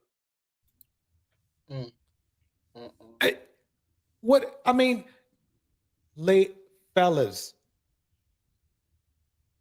I don't understand how they're taking advice from someone who has never been married, looks like that, under the age of 30. What experience do you have that would transfix you all so much that you would take advice from her instead of the other manosphere women? And why would you take advice from this person, this one particular person? She's no different from the other ladies in that space. The only difference is she's white. Why would I take advice, black women advice? Why would I even think of taking any kind of advice from somebody who's never been married? Doesn't look like she's trying to be married. She's masculine as I don't know what. What is going on here? Exactly. I mean, she has the same mentality as this woman right here. No, he did not. Yes, he did. No, you're his spouse. Yeah, can I please get a 44 Norman Road? I need a Wow. This is Karen of Montclair, New Jersey. She's been waiting 2 years to do this. Pushed me off his property. She's been waiting 2 years to do this to us. Calling the cops on her black neighbors. She's been waiting 2 years for this. Can you pause it? This is Susan. Now, she told the police that he pushed her off of his property. I want you to really understand what's going on. Lives on Marion Road in Montclair. In this climate right now, you're especially not supporting members of our community here. He pushed me 10 feet. Sounds like you didn't do that. No, I watched that. They're saying he didn't. I didn't put my hands on you, woman. Are you kidding me? Just because I came over here alone, I should have brought my son. No, are you threatening us with your sons? Are you threatening us with your sons? No. Put your hands on me? Ain't nobody put their hands on No you. one put your hands No on. one He put put their his hands hands on on me. I asked you to please leave. No, because you're attorneys, you know what to do. Exactly. So please walk away from our property. Knowing damn well what might occur. Go away. Okay, just let her. So I can't. Two attorneys. See the police, please. Please just go inside with them. But really, there are other witnesses here, and they're not the only. She's trying to call the police on a well-off attorney couple because they're equally yoked. She's trying to destroy their lives, literally. I mean it in one way or the other. Get them shot, get them arrested. And if you're an attorney and you get arrested, that doesn't really help your situation, does it? DJ, if I'm remembering correctly, is this the one where that woman doesn't even actually live on that street? I'm not sure. It might be that one. Yeah, one of the ones that I saw, the woman doesn't even live on their street. I got some more for you. Believe it or not, get this.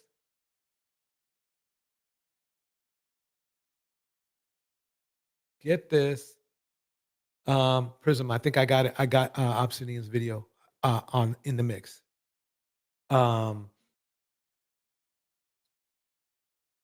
We have a special, I won't say a special guest. Guess who has a problem with Pearly? What is up, you guys? This is your girl. I am Courtney Michelle, and I wanted to go over an article that just recently appeared in the Daily Beast that had me like, what? Let's get it.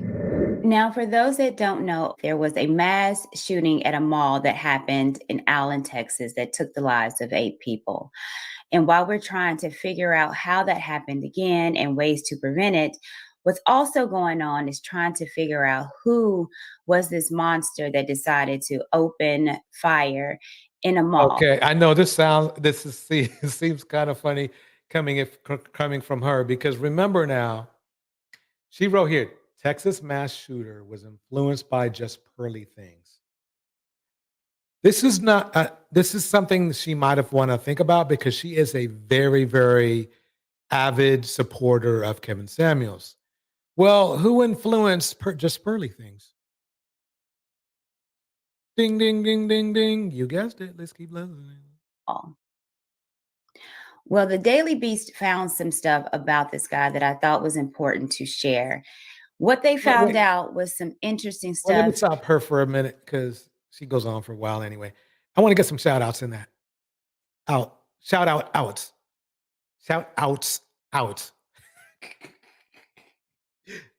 In the house, Southern Belle. In the house, Van Ray. In the house, You Can't Get Laid. In the house, Gen Z. In the house, Miss Globe Girl. In the house, Prism. In the house, Sim. In the house, Bridget Mouton. In the house, A Lady. In the house, Tiff. Tiff is in the house. Let's see who else we got here. Miss RV is still here. We're gonna keep it going, because I don't want to stall too long, because we got more fun for you. We got more fun. It's gonna be fun. That happened on his social media. And I wanted to take a look at this article because it also affects content creators here on YouTube. And it shows that we do have a responsibility when we get on here and speak, and who we speak to. Disturbing post shows neo-Nazi shooter plan to target Texas mall. The gunman who opened fire on an Allen, Texas shopping mall on Saturday, killing 8, appears to have posted neo-Nazi content on social media site. The gunman who opened fire on an Allen, Texas shopping mall on Saturday, killing 8, appears to have posted neo-Nazi content on the social media site OK.ru, where his profile picture was a smiley face with a Hitler mustache. Many of the posts addressed his Hispanic heritage, which some commentators previously cited when expressing doubts about his neo-Nazi leanings. In one recent post, he mused about the Latino people being white and cited Nick Fuentes, a white supremacist with Hispanic heritage. Oh, and guess who showed up on Obsidian show today? Out of the blue. At least that's what they want you to think. We know Pearly put in that call, because Pearly is still trying to convince you men to give her your money. You might want to think about this.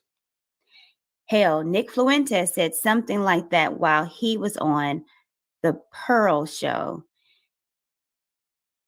There it is. There it is. So Pearl, directly, as much as you want to say it or not, indirectly, did exactly what I thought she would. Did exactly what I thought she would. You don't run across the Pearl show at all unless she's in your algo.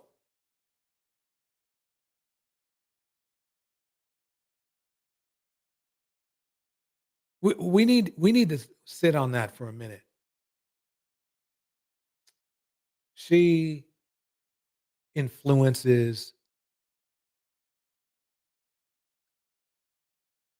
deleters. She influences deleters. He influences deleters and knows it. Did you hear when they mentioned what happened at that rally? He was about as dismissive about the person who passed as one could be. I mean, you would think at least he'd fake some type of, sadness or sentiment. No, not a bit. Not a bit. Gemini, could you read Chief Goddess's message? Kevin told Pearly, Black men control Black women's minds. Black men worship whiteness and are easily led. Pearly is a perfect agent to control the Black masses. Black men will bow to her, and most Black women will follow Black men off of a cliff. I don't agree with most Black women, but yeah, most Black men and a lot of Black women will follow them off the cliff. Gen Z said before that tragedy, there was a Black man from Fort Worth that went on social media, threatened to shoot up people in downtown on May 12th until he got arrested. So we got an interesting situation here. I'll play a little bit more, but I think we've seen enough. For those that don't know, that is just Pearly Things, her show. He wrote, I think I even read in the news Hispanics could be the new white supremacist. Just the other day, this Black dude told me the line is blurring. He can't tell the difference anymore. Someone would look white, but they're actually Hispanic. Another tragedy, right? Mass shooter. Let's go to the video. 8 people are dead, 7 more wounded after a gunman opened fire into a crowd at an outlet mall in Allen, Texas. That's just north of Dallas. And a warning, some of what you're about to see is disturbing. No need to see it. I'm sure you've all seen it. Thank you, Pearly. And I guarantee you not, she can care less. She can care less. She really can care less. She could not care less. She cares less. She didn't care about you, and she definitely doesn't care about this happening at all. Now, je puis résistance. I know that I said it wrong, but it sounds funny anyway. Here we go. She does a U, sir, or B. My position was, if you want to talk to people like Nick Fuentes, create a channel that does B and bring him in to do B. But don't bring him in when he's B and you're doing A. It confuses the audience. That's just YouTube business. You are an incel, sir. Is that correct? Well, yeah, that's what I call myself. You consider yourself an incel because women will not have sex with you. Well, I see. Here's the thing. There's a lot of debate about this in my circles. I sort of call myself in a tongue-in-cheek way. I say I'm like a neo-incel. I'm like incel 2.0 because, yes, the classic incel classic is a guy that really wants to get laid but can't. And me, I'm sort of reclaiming it in the same way that Black people have reclaimed the N-word. I'm sort of reclaiming that word with a different connotation, which is to say that I'm very much against the idea that a guy needs a girlfriend or sex to be satisfied. I think that Well, we do agree that pressure busts pipes. I mean, we do agree that, and many people, women in particular, may or may not really understand this, but for men, sex is much like a handshake, much like relieving himself in the restroom. That pressure does bust pipes. He's boring. Damn it, Gemini. Can you read Alexandria's message? Kevin Samuels sold Black women out. The Black Manosphere are treasonous towards Black women. They have a deep disdain for Black women, and we need to move accordingly.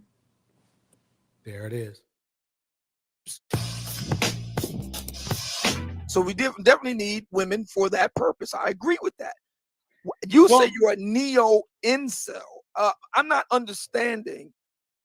The incel, it's the original meaning, is a man that cannot have, in their view, cannot have sex with women because no woman will find them sexually attractive enough to do it. So are you saying that you're unable to have sex with women because they don't find you sexually attractive enough?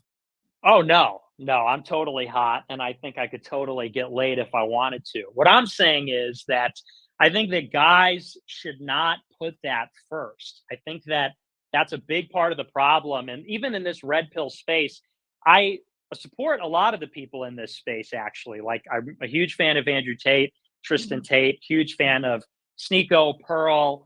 I've seen some of your stuff. One of the most notorious racists in the United States. He said he's seen some of his stuff. He didn't say he was a big fan. You see how they and they're right. A lot of Black men are so easy to manipulate. They will take that as he's a fan. No, he said he's seen some of your stuff. He just added that in to the people that, he's a big fan of. I think the important part is the fact that we have one of the most notorious racists in the United States, insidious racists, supporting the red pill, supporting Black red pill. You need to let that sink in, fellas, and you need to let that sink in, ladies. Not only that, DJ, while they let that sink in the fact that these are the same people that would say Black women are treasonous for supporting the police, but they can support neo-Nazis who would end not only us, but would end them too. So it's just amazing that they have a problem with Black women supporting the police when they too should support the police, especially since they're killing each other every 2 hours and they're killing Black women every 4.6 hours. So you would think that more of them would support the police in order to get a lot of these thugs off the streets.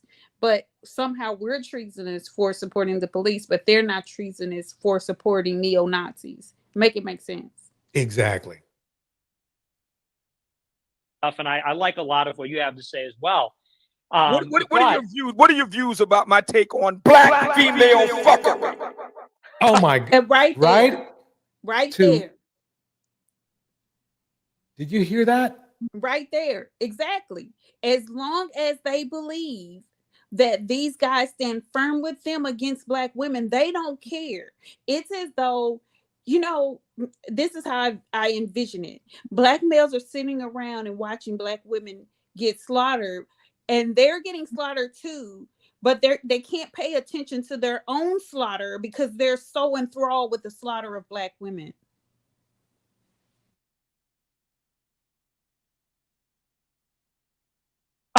I don't know about that part. What is the Black female fuck rate? Well, black female fuckery is it essentially comes down to. What's funny is this. Right now, Obsidian is teaching a racist to be even more racist than he already is. That's crooning world-class level right there. I mean, and the crazy Fuentes part is, knows nothing about this. He knows nothing about Black women being. Wait, let me finish. He knows nothing about. Fuentes right now. He doesn't know nothing about Black women being a problem. Really, his problem. I'll tell you one thing. If you would ask Fuentes who he had a problem with, it would be Black men first. But DJ, he said F rate. He didn't even know what old boy was talking about. He said, Right. what is black women's F rate? That's what he said. He doesn't even understand what this dude is talking about. Exactly. Welcome, Prism. Welcome to the stage, Prism. Hey everyone, how are you? Good. Doing great. How about you? I'm fine, thanks. Would you like me to say something or just kind of wait it out? We'll play a little bit more. I don't think we'll get much. I think I'll probably be able to play maybe another 5 seconds before something else comes up. Okay. Things that black women do as a black American man, things that black women do that annoy the fuck out of me, and I talk about it.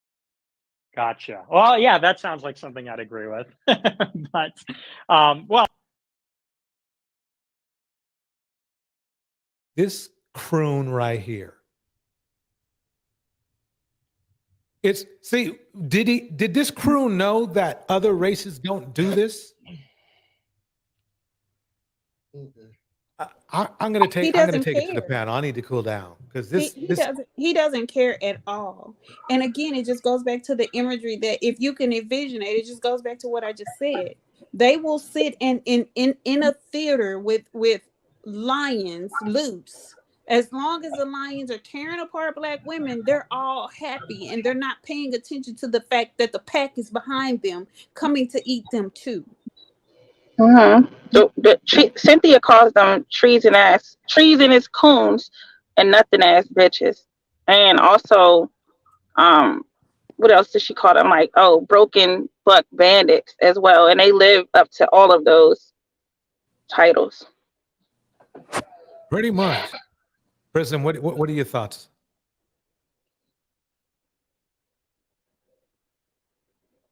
I have a lot of thoughts. I'm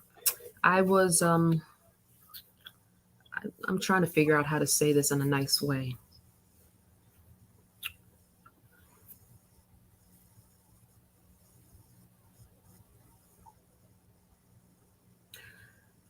I think Black men do not understand. I think I said this in the chat earlier.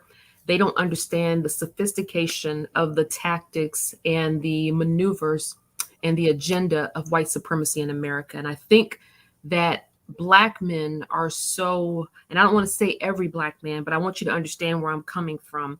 I think that they are so hungry for power and acceptance by these type of men that they feel like by kind of, acquiescing to their type of mindsets, their talking points, their that they feel like they're going to be aligned with them. I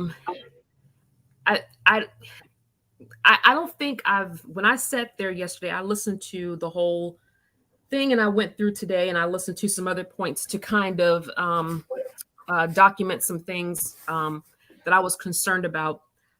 These men are so, stupid is probably a nice word. That these men were coming up there acting like Nick Fuentes was their friend. I think that just Pearly, I think the day before I had told Miri about it, that she had she bought up re-uploading the interview with her and Nick Fuentes. And it was just kind of ironic it wasn't even 24 hours that Obsidian had him on his show. Right. I think it was planned. Yes. I think Pearly is a very good, she's not as dumb as you think she is. And I believe Pearly is working with a very strong network of people. And they have infiltrated this space. And they've been able to infiltrate this space. I'm not sure how long they were doing it. I think maybe it was probably something in the works. And there's the saying that if you want to destroy a community, you work from within it. Right. Everyone knows that that cancer works its way out. it starts destroying things and starts eating its way out. I think that Pearly has been very effective at ensnaring the dysfunction and hatred is a very good word between Black men and Black women in this space. And I believe Nick Fuentes is I wouldn't say he's a counterintelligence, but he is kind of a counterintelligence to kind of get his pulse on dealing with the Black men, because as a woman, they don't trust her right now because of what happened. So now he's coming in to get his pulse on what's going on with these Black men. And they're going to utilize that type of talking points. And I guarantee you, when the election comes up next year, you guys are going to be on the forefront of all the destruction that's happening in the Black community. And you're going to be the problem. I told Amiri, I think Black men are in trouble. Yeah. They it's already happening. It's already happening. Because it's already happening. Yeah, they always have to have a group to focus on in every election. They always have to have one. And if you pay close attention, it was Hispanics, the border thing, and it was Asians. Right So now they it's always Black have to have a demon. it's Black men right now, and I have nothing against who any party, as far as like whether you're a Republican or a Democrat. I grew up in a conservative house, and I'm pretty much independent. Like basically, I'm going to vote for who benefits me, right? So this year it's going to be Black men, and they've already started it. They've already started to basically paint this picture as if basically telling Black men you're conservative now, like, and Black men are, not, the numbers aren't, if you look at the voting, the numbers doesn't show that the majority of Black men are conservative Republicans. So they basically, it's basically propaganda, like talking them, coaching them into it. So you will see that this upcoming election, but everything in history comes back. And this is not nothing new with supposedly pro-Black people or Black people jumping in bed with white supremacists. Malcolm talked about it and was murdered for it. About the Nation of Islam doing business with the Klan. I think Marcus Garvey had something going on where he was doing business with the Klan and, white supremacists. So this is like nothing. This is really, I don't think it ever went away. I just think that we have social media, and as women, we pay more attention now to certain things that we didn't pay attention to before, where it was like before it's only man talk or whatever. So now we're starting to see it, but this is nothing new. Like, this has always happened. I don't know how Black men are able to get themselves in these situations where, I don't know if it's a desperation for wanting to be seen or heard or what it is, but it's really embarrassing. So no, I don't believe, I want to say this. A lady said that Black women are the target. No, I don't. Black men are the target. White men. So let me say this. If white supremacy is the robe of the Klan, the hood is white nationalism. So let me, because I'm trying, I have to choose my words very carefully so not to expose anything. And I don't want to scare anybody. However, I don't think Black men are really smart. And I think that when you look at the different philosophies that are coming, if you listen to Point, I gave Torch a part in the video where there was a guy that came up on the panel and he was saying that, Nick, have you heard of the Passport Bros? That's how gullible Black men are. Have you ever heard of the Passport Bros? Right. Yes, a group of us men that we're going overseas. We're doing this. He said that? Yeah. Nick said that? No. The Wow. Black guy was introducing the Passport Bros to Nick Fuentes. Oh, okay. Okay. So, listen to this spot right here. Shout out Pearl. With IQ, but it does track with education. So you are in favor of putting the women back into the kitchen barefoot and pregnant? Yeah, basically. I think it should get married young. Wow. Be tall, young, and attractive with the $2 super chat. I can't stand listening to this man. I really He can't. says, incels unite. Where my black pillars at? Let me see. My man Hollywood TV in the building with the $5 super chat writes, happy to give to you, all respect due in terms of your professionalism and hard work. Oh, wow. Appreciate you, brother. Thank you so much for that. Let me see if there was any other. So, yes, we do have super chats here. Dark Energy in the building with the 2. Yeah, Obsidian doesn't know this. He will get famous, but it'll be completely for the wrong thing. Trust me. Yeah, but $1 super chat. That's embarrassing. I just can't believe He it. writes, in need. Okay, I need Em, that. I appreciate you. Em, Trying to get to Do it. Sorry, this mouse is not that granular. So, like, why you fix it real quick? Shout Because I out think Pearl. it's confusing. Shout out Jessica X. Okay, listen Oh, again. wow. Appreciate you, brother. Thank you so much for that. My man Abe is great with a $2 super chat. I'd buy that for $1. And he writes, she is aiming for the Joe Rogan lane, talking about Pearl. Are you able to take some calls? Here we go. Yeah, totally. Okay, great. Amiri, call back, man. I got to get you in here. I was just about to go to you, Amiri. Let me get Nestle Hustle. Nestle Hustle, you're on the air with Nick Fuentes. Go right ahead. This is Nestle Hustle. Listen closely. So first of all, I'm gonna say that shout out Nick Fuentes.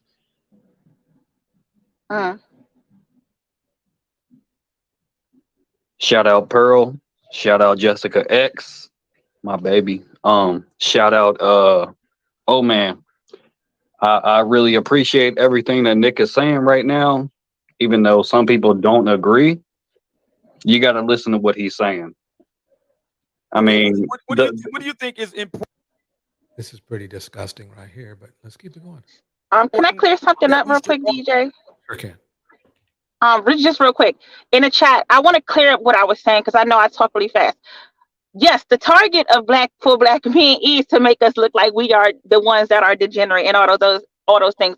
When I say the target, I'm talking about politically. So, like, like she was talking about the debate and the election. So what they are doing is basically there's always somebody working to see what's going on. So what they notice, they hear the rhetoric that black men spit at black women, and basically this self-hate of black. So they're listening to these things. So what they're doing, they are the new target for conservative, Republicans. So what they did was just drop propaganda. It happened in the news, you might even can look it up because some people have talked about it, where like Fox News and all these other places was putting out these numbers that the majority of black men was conservatives, but then when you look at the numbers of voting and who they're voting for, it doesn't show up in numbers. So basically what it is, it's almost like they like wiggling some like a stake in a lion's face to get them to do what you want them to do. So basically that's what they're doing. It's like, okay, we're going to drop this to say to make it seem like we accept you, to get us on, so that you will come with us. But in reality, we just need your numbers. If you can understand what I'm saying, because I think that I caused a little bit of confusion. Okay, like that's what I wanted to clear up. That's it. Okay, Prism. I believe you're gonna say something. Feel free to chat. I wanted to read a comment. I was just thinking, like everybody keeps saying it's about the elimination of a black woman. Globally, there is not enough women to supply men. So these men keep espousing this whole thing about competition. Black men are already at the bottom. That's why there's a push-pull dynamic between the ManoSphere. Can you hear me? You went out for just a second, but you're back. So that's why there's this type of push and pull dynamic going between pro-black and those people and I'm going to give those intersections of the Hebrew Israelites and all of these camps of black men who want this black nationalism, black extremism. And then there's the ManoSphere people who are over here that are welcoming, and it's okay that we have Black wives from Brazil and passport bros. Can we bring interracial relationships? And they asked Nick Fuentes, what do you think if we bring those women from overseas over here, and we try to, as long as they're bringing business and they're doing what they need to do? Nick Fuentes said no, because of the fact that those women would bring the men's mindsets here, that community here. He said, we already have enough confusion because of the mixing of the races. So he was saying, and if you go to 638, I believe that's where he talks about, he was like, white men should be in charge of America, and Black men, he starts talking about, some guy asked him, what do you think about slavery? And so Nick Fuentes says, well, we need to stop using slavery as a cop-out because there's destruction in Haiti, there's destruction in Africa. So basically, he told Black men on that panel that you have the same pathology no matter where you live and no matter where you go. You are destructive by nature and you need to be oppressed by white men. And see, that's how dumb the men in this space are, because they don't listen. They don't observe, they don't listen, and they don't evaluate. And that's what a college degree does. And so that's why I continue to say Black women are not in danger. They just know how to separate you now from your men. They know exactly what they need to do, because there's not enough Black men to win the Republican nominee. They're not going to be able to do it. It's us that they need to win it. And if they can take away our rights of voting and only let Black men vote, then they'll be able to do it. But we already know through genetics that it's easier for a girl to be born than a boy. It's easier for a woman to conceive a girl than it is to conceive a boy. That's kind of the norm. So that's why I'm saying a womb is more important than a penis, and they don't want to accept that. They want to be able to compete globally. So how were they able to complete? You know, people don't want to, and I don't want to keep going on this, but the things of the past always seem to revisit the future. How was America able to do what they needed to do to accommodate being able to build America, being able to supply work on demand? They did it by impregnating Black women. So I want y'all to think about it. And I don't want to say too much more, but I'm telling you, there's go read, if you get a chance. We can't just read Black literature, you guys. We have to understand the mindset of white people. Exactly. And I think you need to go read The Lost Cause of the Confederacy. I think you need to read The Camp of the Saints. I think you need to understand that when they call Black women hyenas and all this stuff, calling us animals is part of them being able to dehumanize you. So it's easy for them to disengage people from one another. If they're going to start calling us this together, these Black men, these white men in these sections are going to start calling us this. So we better be prepared. So that's these mammies. Wait, Kimmo. I guess. Okay. Kimmo, let me say this because I've been trying to speak for a little while. I'm sorry. I want to read some of these comments as well. Sim A says, "Oh, they do, but where they're messing up at was they think they are white by bathing in Pearly washboard as a form of validation." And Henry Mark says Pearly is managed by Candace Owens' manager.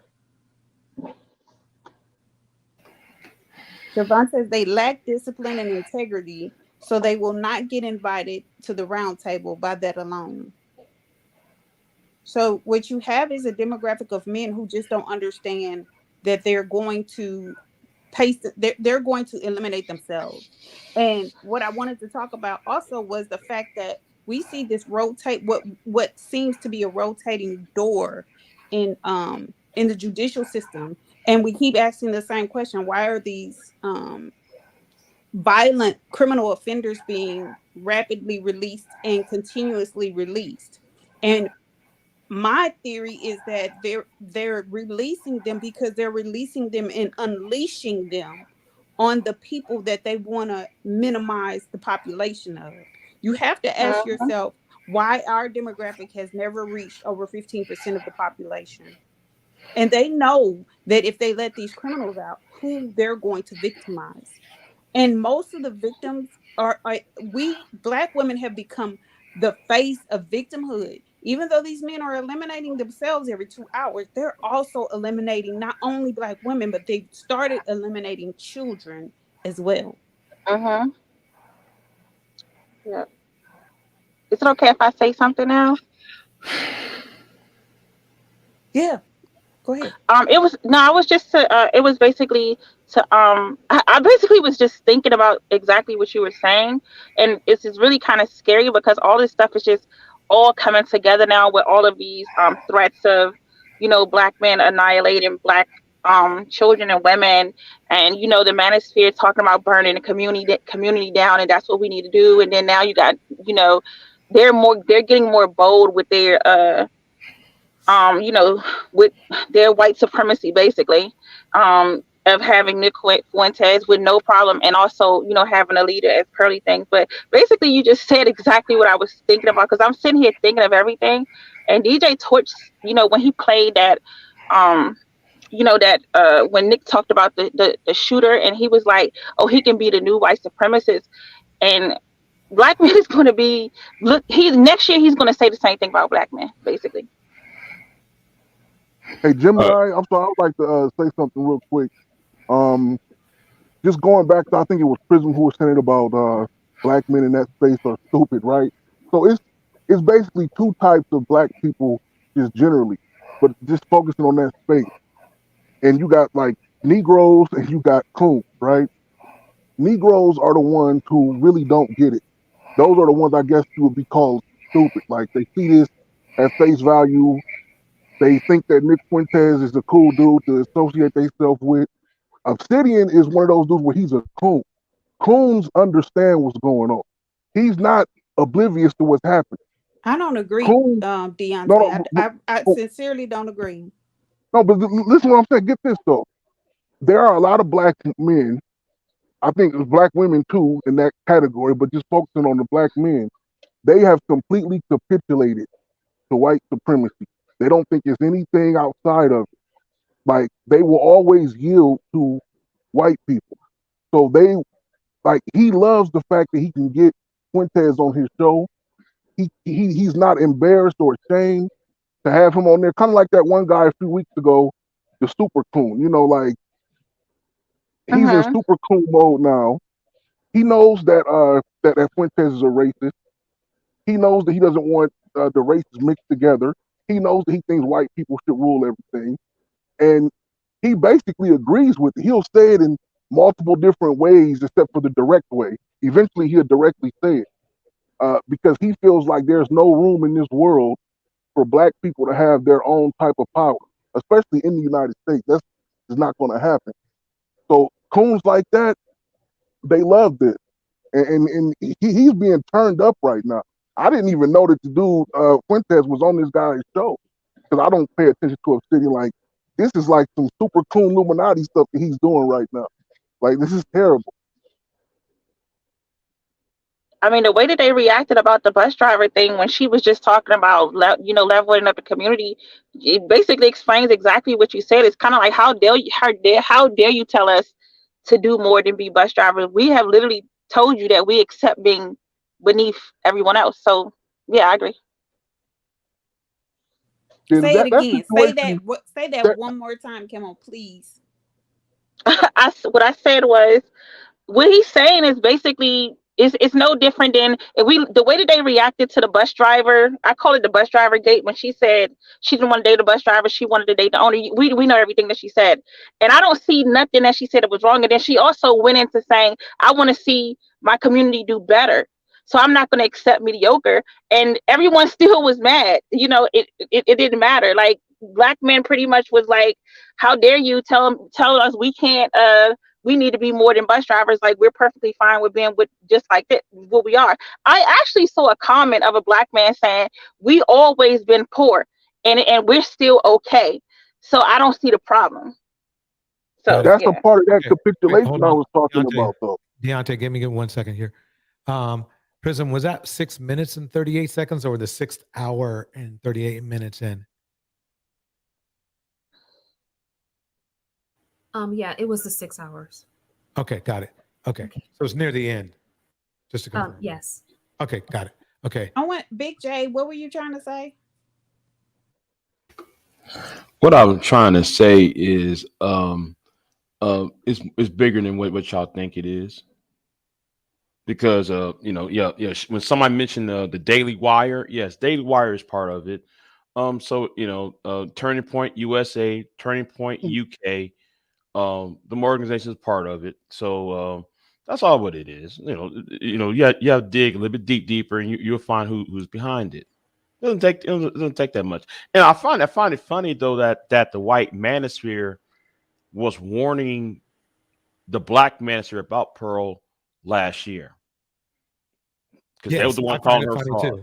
Yeah, huh? You're right. Yeah, I find that funny though. But they would tell her, hey, you watch out for her, and then that happened to him. So I find that comical though. But I think that's where our dumb part comes in. Yeah. So that's what it is, and it's more a political move. And it's like what Scott Galloway said. The Manosphere is a gateway to fascism. And if you notice, you see Nick Fuentes hanging around with Kanye, and I was on that live panel, and I told him what happened on Man0ESphere's channel, because that was a white supremacist channel back then. When him and Richard Spencer was over there. And he was like 19 years old. And what's so fascinating about this, Nick Fuentes is not even 25 years old. That's deep. And it's sad seeing a 50-year-old Black man following 25 a white dude he's barely 25. That's sad. Why is that? Like, what is going? Like, why? And because he is pretty young. He's basically a popular troll. Like, why? What is going on? I think most of it has to do with their incessant need for money and notoriety. And this is the only way that these individuals who have failed at life will get it. Yeah, I would say so. I keep telling you guys that it's more than that. Gemini, do you think that that would you say that we are definitely, as far as Black women and children are in danger? Yes. Okay. Okay, I'm gonna play this. What about anybody else on the panel? Oh yeah, definitely. I'm gonna play this part right here. Hold on. Video that talks about news. Hello, Ira. I just want to say I love your show. I listen all the time. Everybody here at the assisted living home listens to you. We all listen. We love you. That's who's listening. Okay? I worked in AM talk radio for years, and I got to see the ratings. Who tunes in? Not just my own show, but radio stations in general. It's guys in their 30s and 40s and 50s and up. Women in their 50s and up. That's who listens. Women are not interested until they've been traded in for trophy wives, they have empty nest syndrome, or all their eggs have dried up. Hello? What are we going to do about Medicare? What are we going to do about Social Security? What are we going to do? Our benefits are being cut. What about SSI, Ira? What are we going to do? But you try getting a 25-year-old woman to call a radio talk show where they talk about news. Forget it. Forget it. I'm not sure what this guy's point is. I'm going to keep playing it. I just stopped it for fair use. I guess that's the end. Okay, let me go to the middle here. Prison, was it before that? Prism. Let's see. I'm here. It's at the 6 hour and 38. That's where I would start. That's Yeah, that was pretty that good. was 6:38. That was 6. Well, let me see if I can go back there again. That's 6. Yeah, Hang that's on one 6:38 second. right there. I'm Hang going on back one to second. 6:38:08. Because I have mine stopped at 6:39. So give me 1 second. Okay.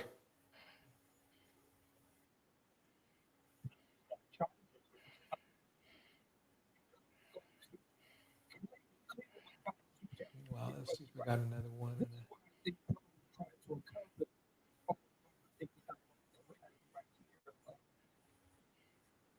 Can you hear that? No, I can't. Hang on 1 second. Okay, I'm sorry, DJ Torch. Try at 4 hours and 31 minutes. And 4:31. start there. 4 hours and 31 minutes. I apologize. Okay, here we go. Them or not. Okay, A let me little before go that. to Cleveland. Cleveland with the $5 super chat. Appreciate you, brother. He writes, "This is what I think Pearl was trying to accomplish all along." I think the dialogue that we're having right here, Nick. She's very young yet, and I have faith in her that she'll come along. I have no problem with that. There's just a bump in the road. It was a stumble, not a fall. Rich Turner in the building with the $20 super chat writes, "Since he argues that slavery in the U.S. was extreme and cruel, does he agree that the current state of Black people is a byproduct of said slavery and the PTSD that experience has been ingrained into the culture?" No, I don't think it has anything to do with that. I think that it really just has to do with these are the decisions that people are making. And quite honestly, it's not that much different than Africa. You know, if you take Africa as like a control group, sub-Saharan Africa, where you have an entire continent of essentially majority He doesn't know what he's talking about, but I'll keep it going. Black nations, it's very violent over there too. It's poor over there as well, just like it is in Haiti, just like it is in America. So, you know, that's just the pattern of behavior. And people blame everything on slavery, everything on Jim Crow. Other ethnic groups went through trauma. The Jews went through trauma throughout 1,000 years in Europe, and they came out on top. I mean, It sounds like to me, didn't the Jewish people get reparations and Black people didn't, right? They sure did. Yeah, maybe it's just to have to do with the reparations. I think what the reparations did is not only a financial. They were given equality as well. It's not only a financial duty, but it's a we better not do that again because it's quite expensive feeling. Well, it's not just they were counted as white people. So we will never be counted as white people. We will never be seen as white. And that's the thing. We can never unhide our color. So Right. even if they pay us, we still will not be equal because of the color of our skin. And let's just be clear, paying people who are fiscally irresponsible is not going to do anything for the demographic as a whole. There's no solidarity within our demographic. There was solidarity within the Jewish, within every other community, there was some type of solidarity, a real solidarity and ownership of each other and the looking towards each other for the greater good. So there's the difference. And that's why I say I don't believe in a Black community, period. Because we don't share, all of our values aren't the same. We don't share a need to see one another do better. We don't share a need to outcast the outliers who are criminals. We don't see a need to make sure our children are safe. So there is no such thing as a Black community in my eyes. We're just a Black demographic. I agree. All right. Gemini, can you read Chief Goddess's message? When the government promised 40 Black men 40 acres and a mule, to Black men, a mule and a Black woman are one and the same. Let me read it again. When the government promised Black men 40 acres and a mule, to Black men, a mule and a Black woman are one and the same. Black women are property, and any property left to the Black man's care end up looking in care end up looking like a dystopian nightmare. Let me read it all again.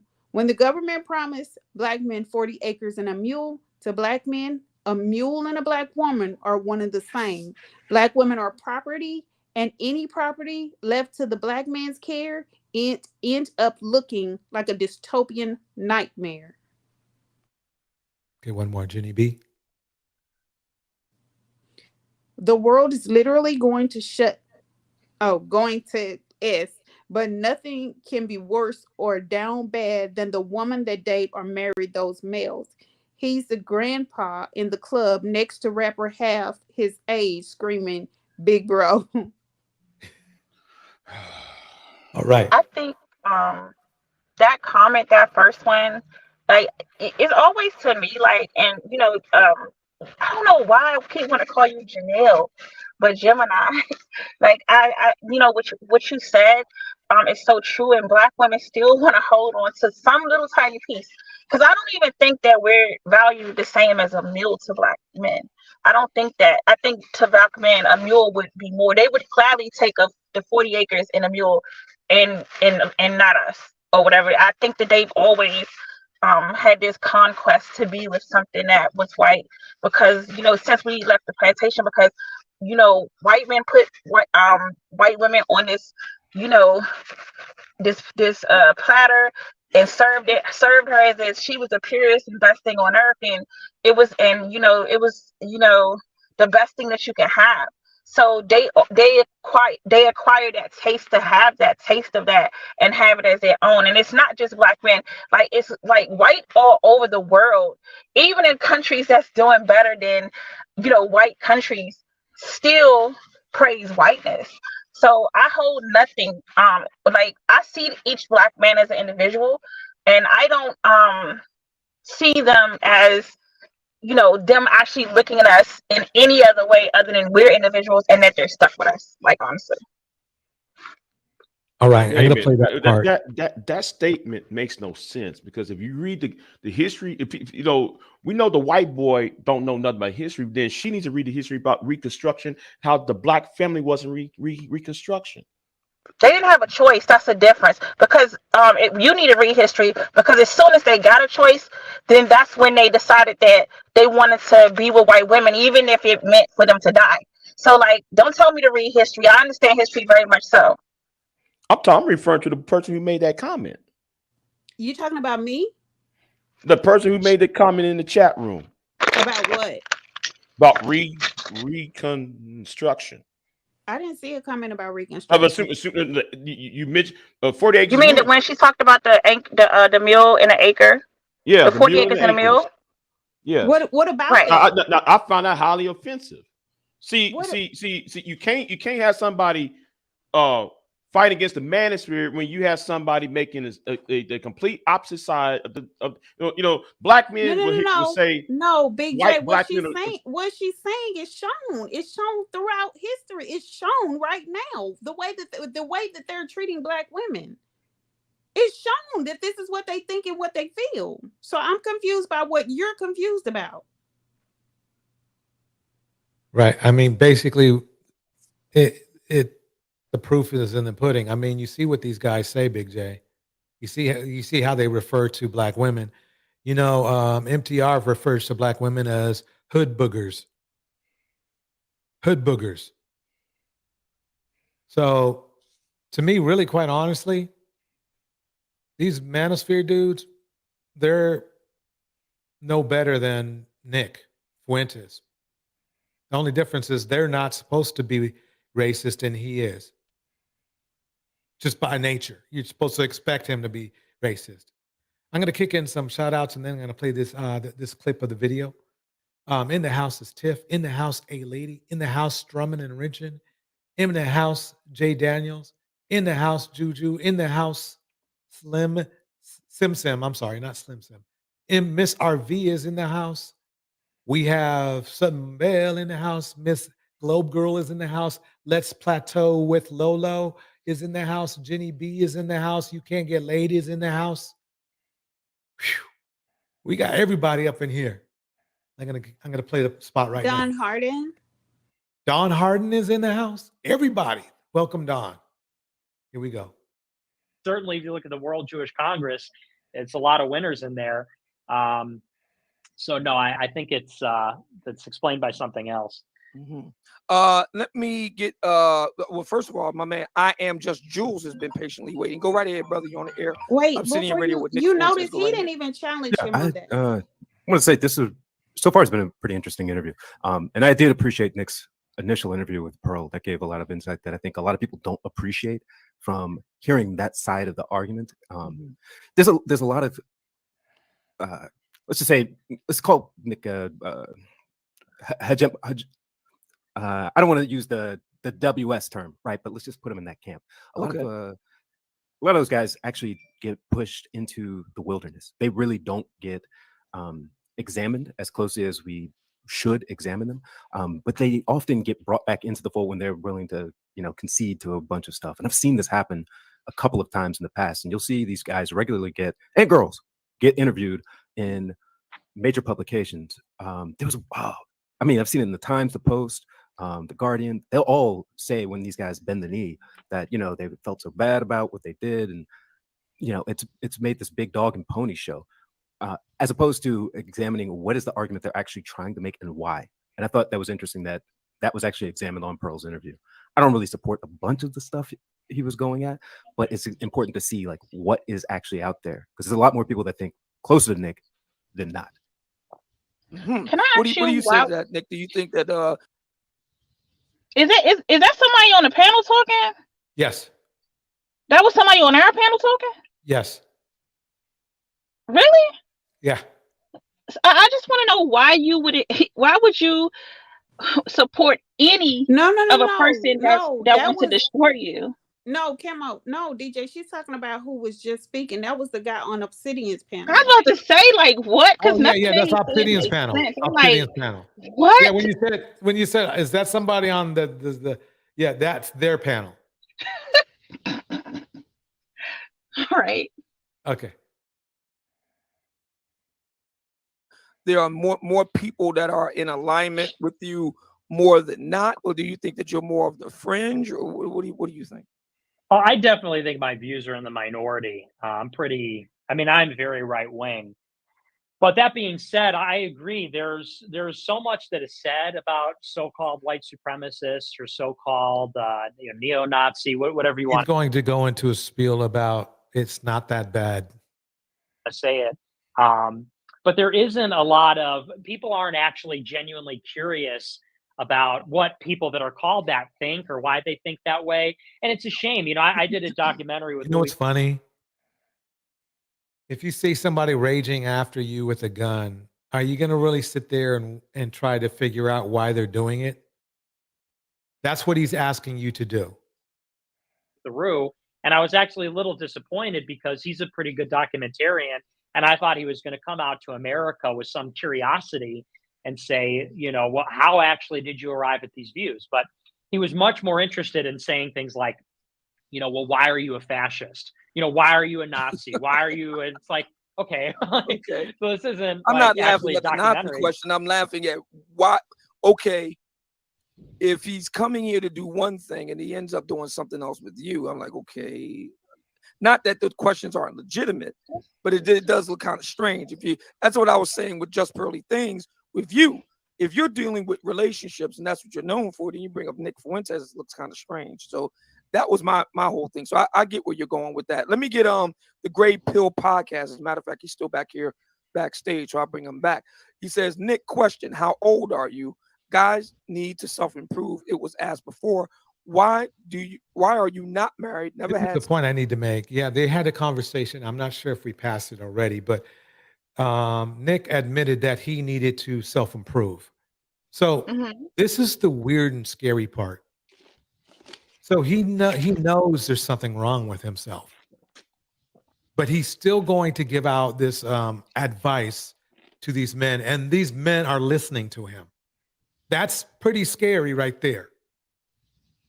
But they don't care. As long as they can demonize Black women and make it all Black women's fault, they don't care what he says as long as he directs it towards Black women. I think that it's crazy that these men think that a man who wants to protect his own race to the point of eliminating all of every other race so that their race can remain pure and he stand for his own race will ever respect somebody that's treasonous to their own people. So I don't know how they think that this is supposed to work, whereas that you think that these men are going to respect you and you don't even care for the people that's in your community. There's something wrong.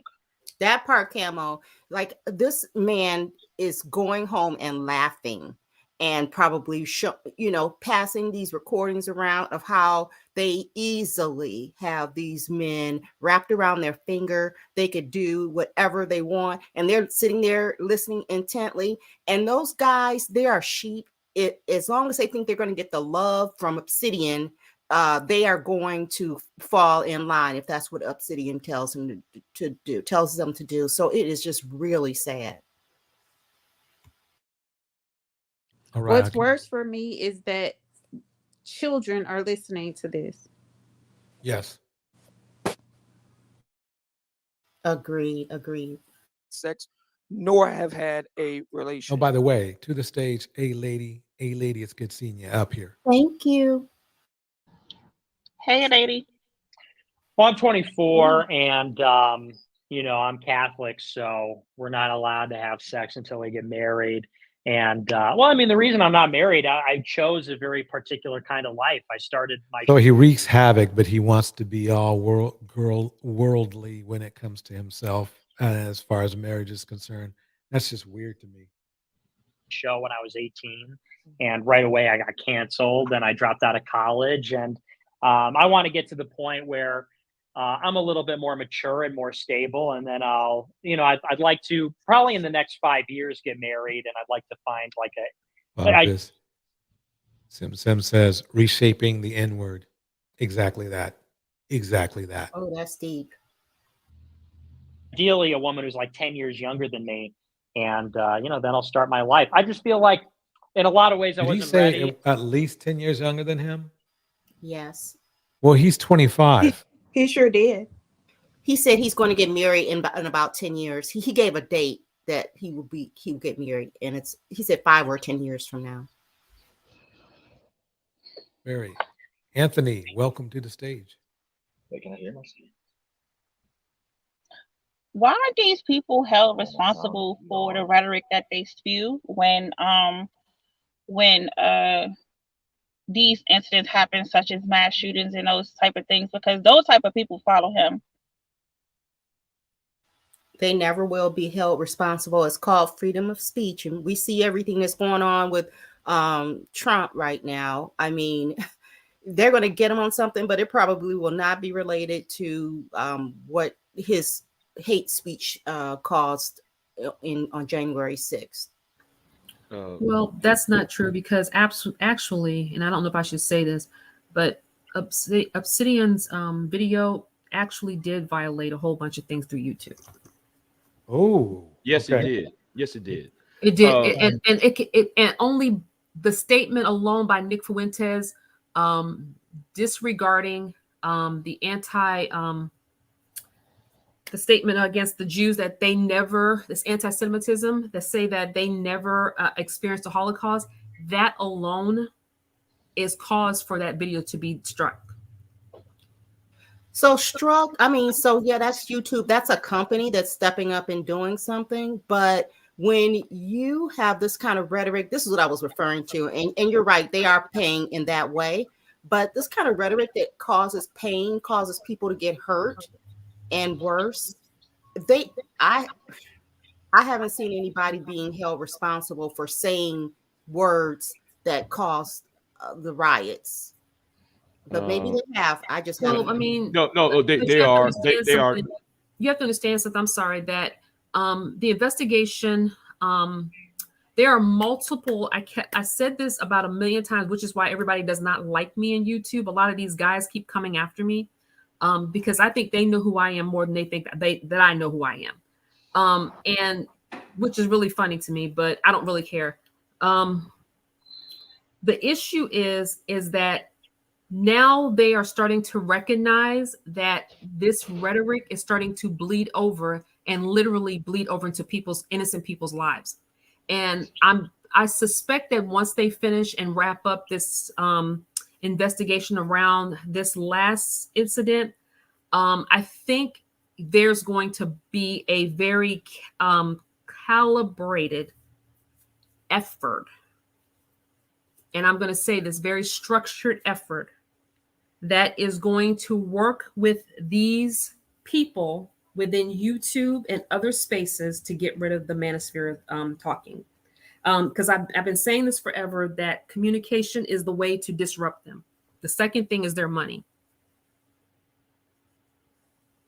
Well, Homeland Security already put out that dossier about 2-3 years ago.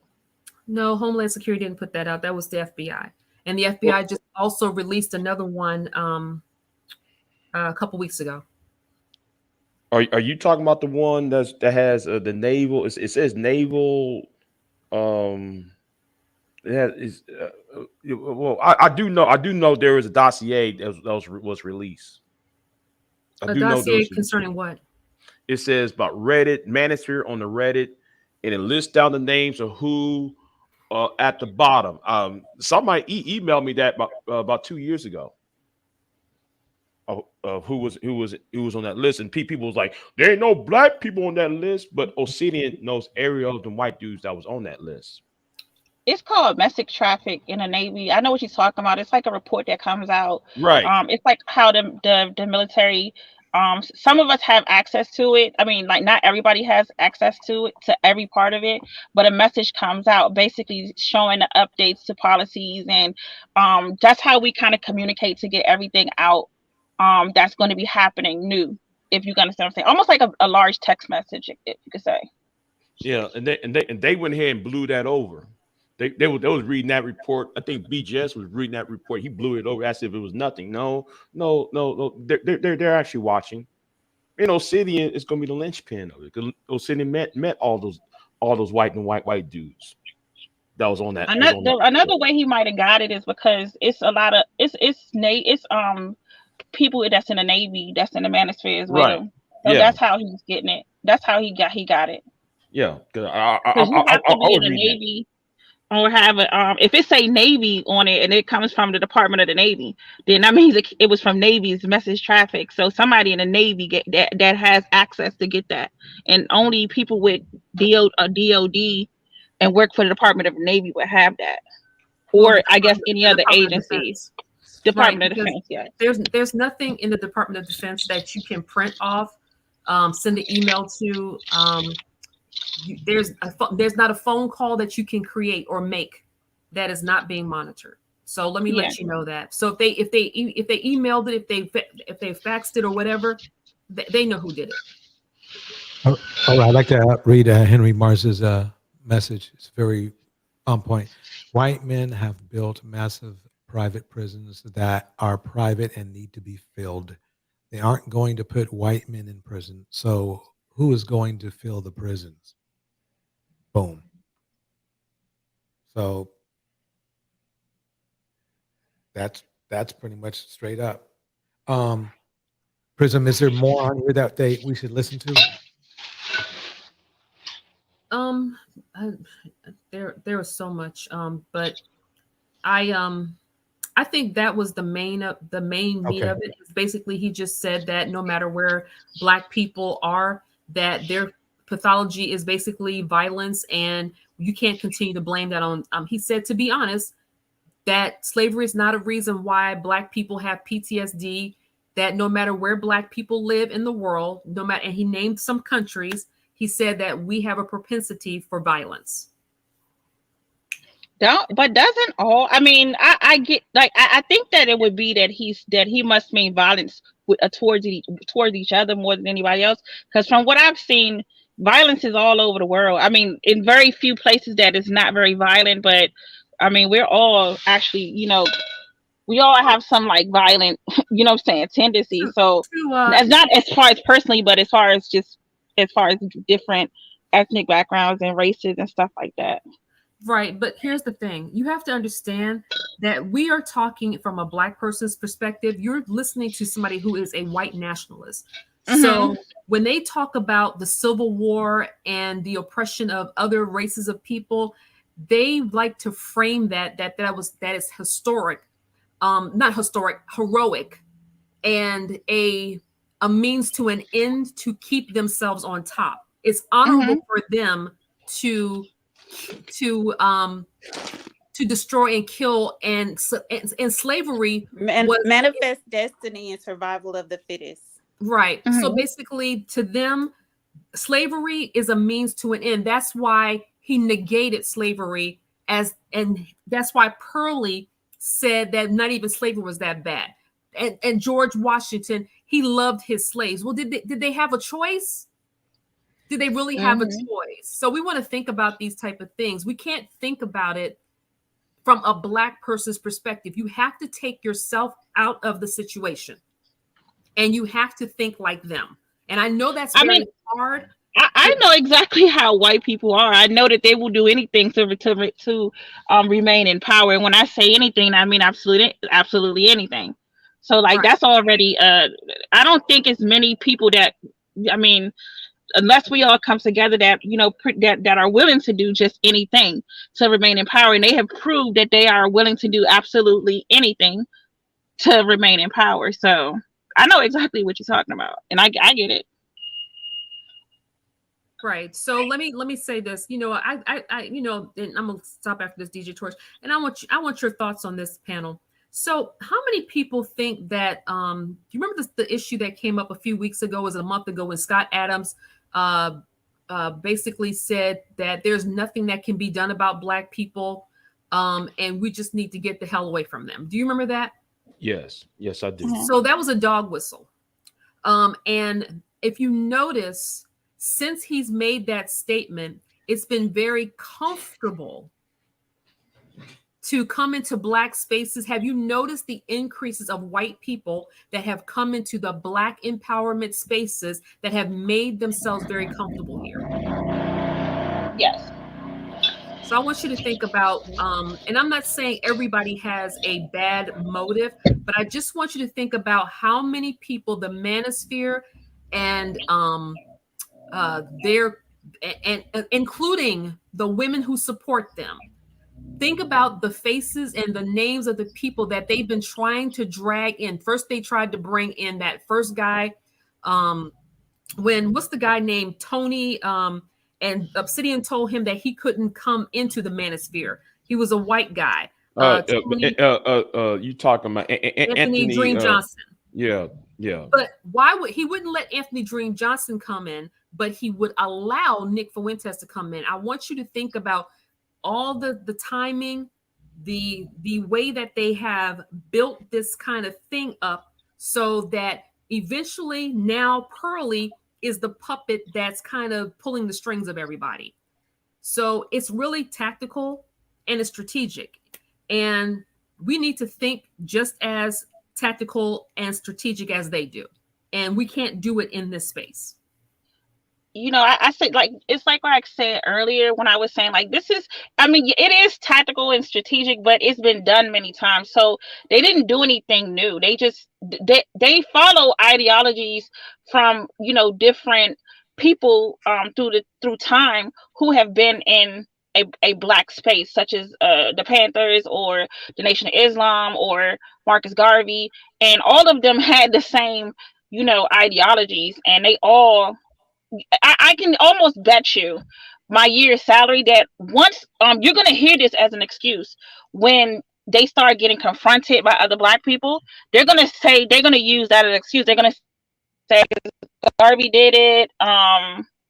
Martin Luther King did it, or, Louis Farrakhan did it, and, all these other people did it. And this is so basically they're going to make it seem like it is a tactic. Like we're playing checkers, not chess. You hear them say that all the time. And that's what they're going to do. So basically they didn't really put in any really work to think about anything. They worship, certain people. They're supposed to be pro-Black, but at the same time act like white supremacists. But they'll use, they read material from times before, from I guess black people that they idolized that did exactly the same thing that they doing basically. All right, why don't we go ahead and say the last summary for everyone? We'll start with Alexander since he's new to the panel. Alexander, what are your last thoughts for today? I was trying to come up here before, but I was working. And I want to say this: Black women, think for yourselves at this point in time, because and I seen that video too, and I'm telling you, I was sick to my freaking stomach. It makes no sense. It makes no sense to keep keep on taping for people who don't have your best interest at heart. It makes no sense. Mumi and Obsidian, I knew he was a demon from the get-go. I knew it. So if he shows up on Mary's panel again, I'm going to call him a demon instead of Obsidian. And so, yeah, and also I want Black women to stop letting the fearmonger keep you stuck in the Black community, because as we all seen right now, they don't care about you. You have Black men like me, DJ Torch, and I think others who do, but we are the small minority at this point. And do not let the mammies, I wouldn't even call them mammies at this point. I will call them black male worshipers. Do not let the black male worshipers use fear tactics to keep you stuck here. If you want your education, go ahead and get it. If you want to create a business, go ahead and do it. Do not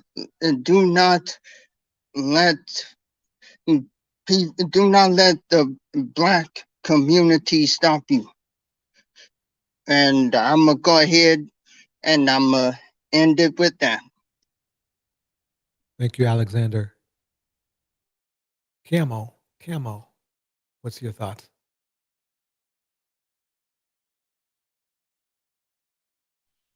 Can you hear me? Sure can. It's a lot to process, so I'm not gonna say much on the subject. I'm just still taking it all in. I'm just more concerned about, the women and children. And I just want to make sure that Black women start, protecting themselves and learn how to use a weapon. Look into that, because these attacks and stuff is getting scary, and some of these words are manifesting themselves. So just make sure that you are paying attention to your surroundings and who you let in your life, and make sure you protect your children. That's it. Excellent. Hey, lady. Thank you, DJ Torch, and thank you, everybody. Gemini, always faithful. You guys, I'm just thinking about what's the next step. And I do want to say, Alexander, that was awesome what you said. And you too, Camo. I am worried about the children too. But I'm thinking, okay, so we get online and we talk about how horrible some of these people are. And is it making them are we defining them and making them say, well, since they think that's who I am, I'm going to do that? And as long as I could remember, I heard that is what happens with children. If you give them attention when they are misbehaving, and that's the only way they can get attention, they will continue on. I mean, I think we need to just improve ourselves, grow ourselves individually, and ignore them.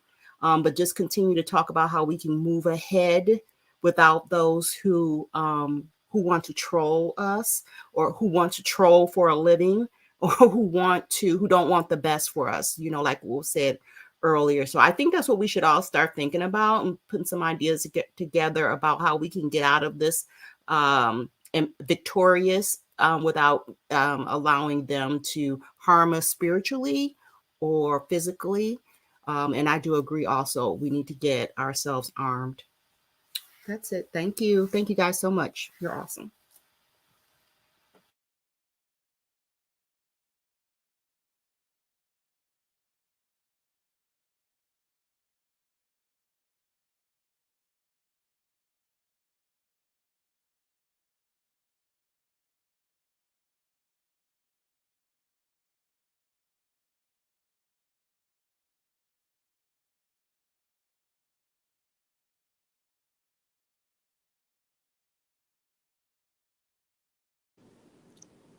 DJ.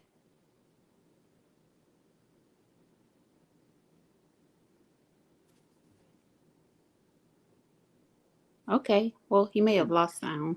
You there? Oh yeah, I'm sorry. My bad. Okay, Prism, you are up next.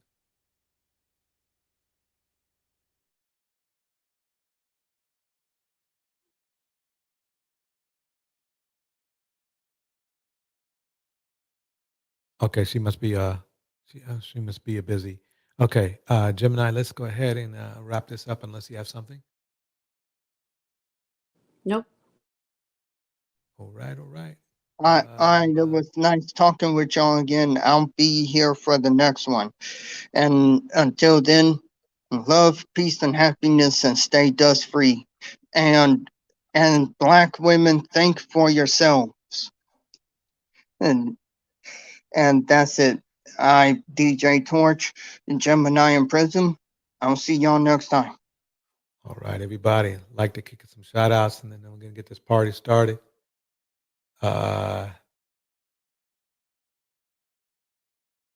Siobhan, thank you for coming through. Jenny, thank you. Miss RV, Henry Mars, Sun Bell, Bridget Mouton, Exandria, Gemini, Lucifer, Monica, Tiff, Marvel, Sim, Money World, Chief Goddess, Jen J, El mundo quiere dinero. Exandria, Camo, Money World, EKE, se arregla con dinero. DJ, Money World, si me quiero educar, dormir en algún lugar, un lugar para trabajar, y si no hay para emigrar. Todo money, money, todo es dinero. Solo un par de gente se lleva el dinero. Money, money, pasa verdadero. Si tienen la verdad siempre llegará primero. Pero llegaremos antes o después. Solo a lo suyo, que Dios te lo ve. Que por más que tarde lo veré caer. Somos más lo bueno y tenemos pero ya lo veré. No vendo mi alma, lo lograré. Seré el más grande, no olvidaré. De dónde vengo ni cómo fue. Money World, Juju. El mundo quiere dinero. Money World. Se arregla con dinero. Jenny Michelle. Money World. Yo digo las cosas como son. No quiero ninguna aceptación. Tampoco vengo a pedir perdón porque mis sentimientos se volvieron la canción. Yeah. No me vale mucho como tú me ves. Sabes, tú me llegas solo a los pies. Para mí ser grande es un interés. Ser un buen humano para mí es un deber. El dinero ya lo veré. No vendo mi alma, lo lograré. Seré el más grande, no olvidaré. De dónde vengo y cómo fue. Money World, el mundo quiere dinero. Money World, se arregla con dinero. Money work, corazón, de corazón. La plata no te hace ser feliz. Yeah, yeah, de corazón, yeah. La plata no te hace ser feliz. Money work. El mundo quiere dinero. Yeah, yeah, yeah, yeah. Money work. Money work. Money work. Money work. Se arregla con dinero. Money work. Thank you, everybody. Have a good night. Lunático.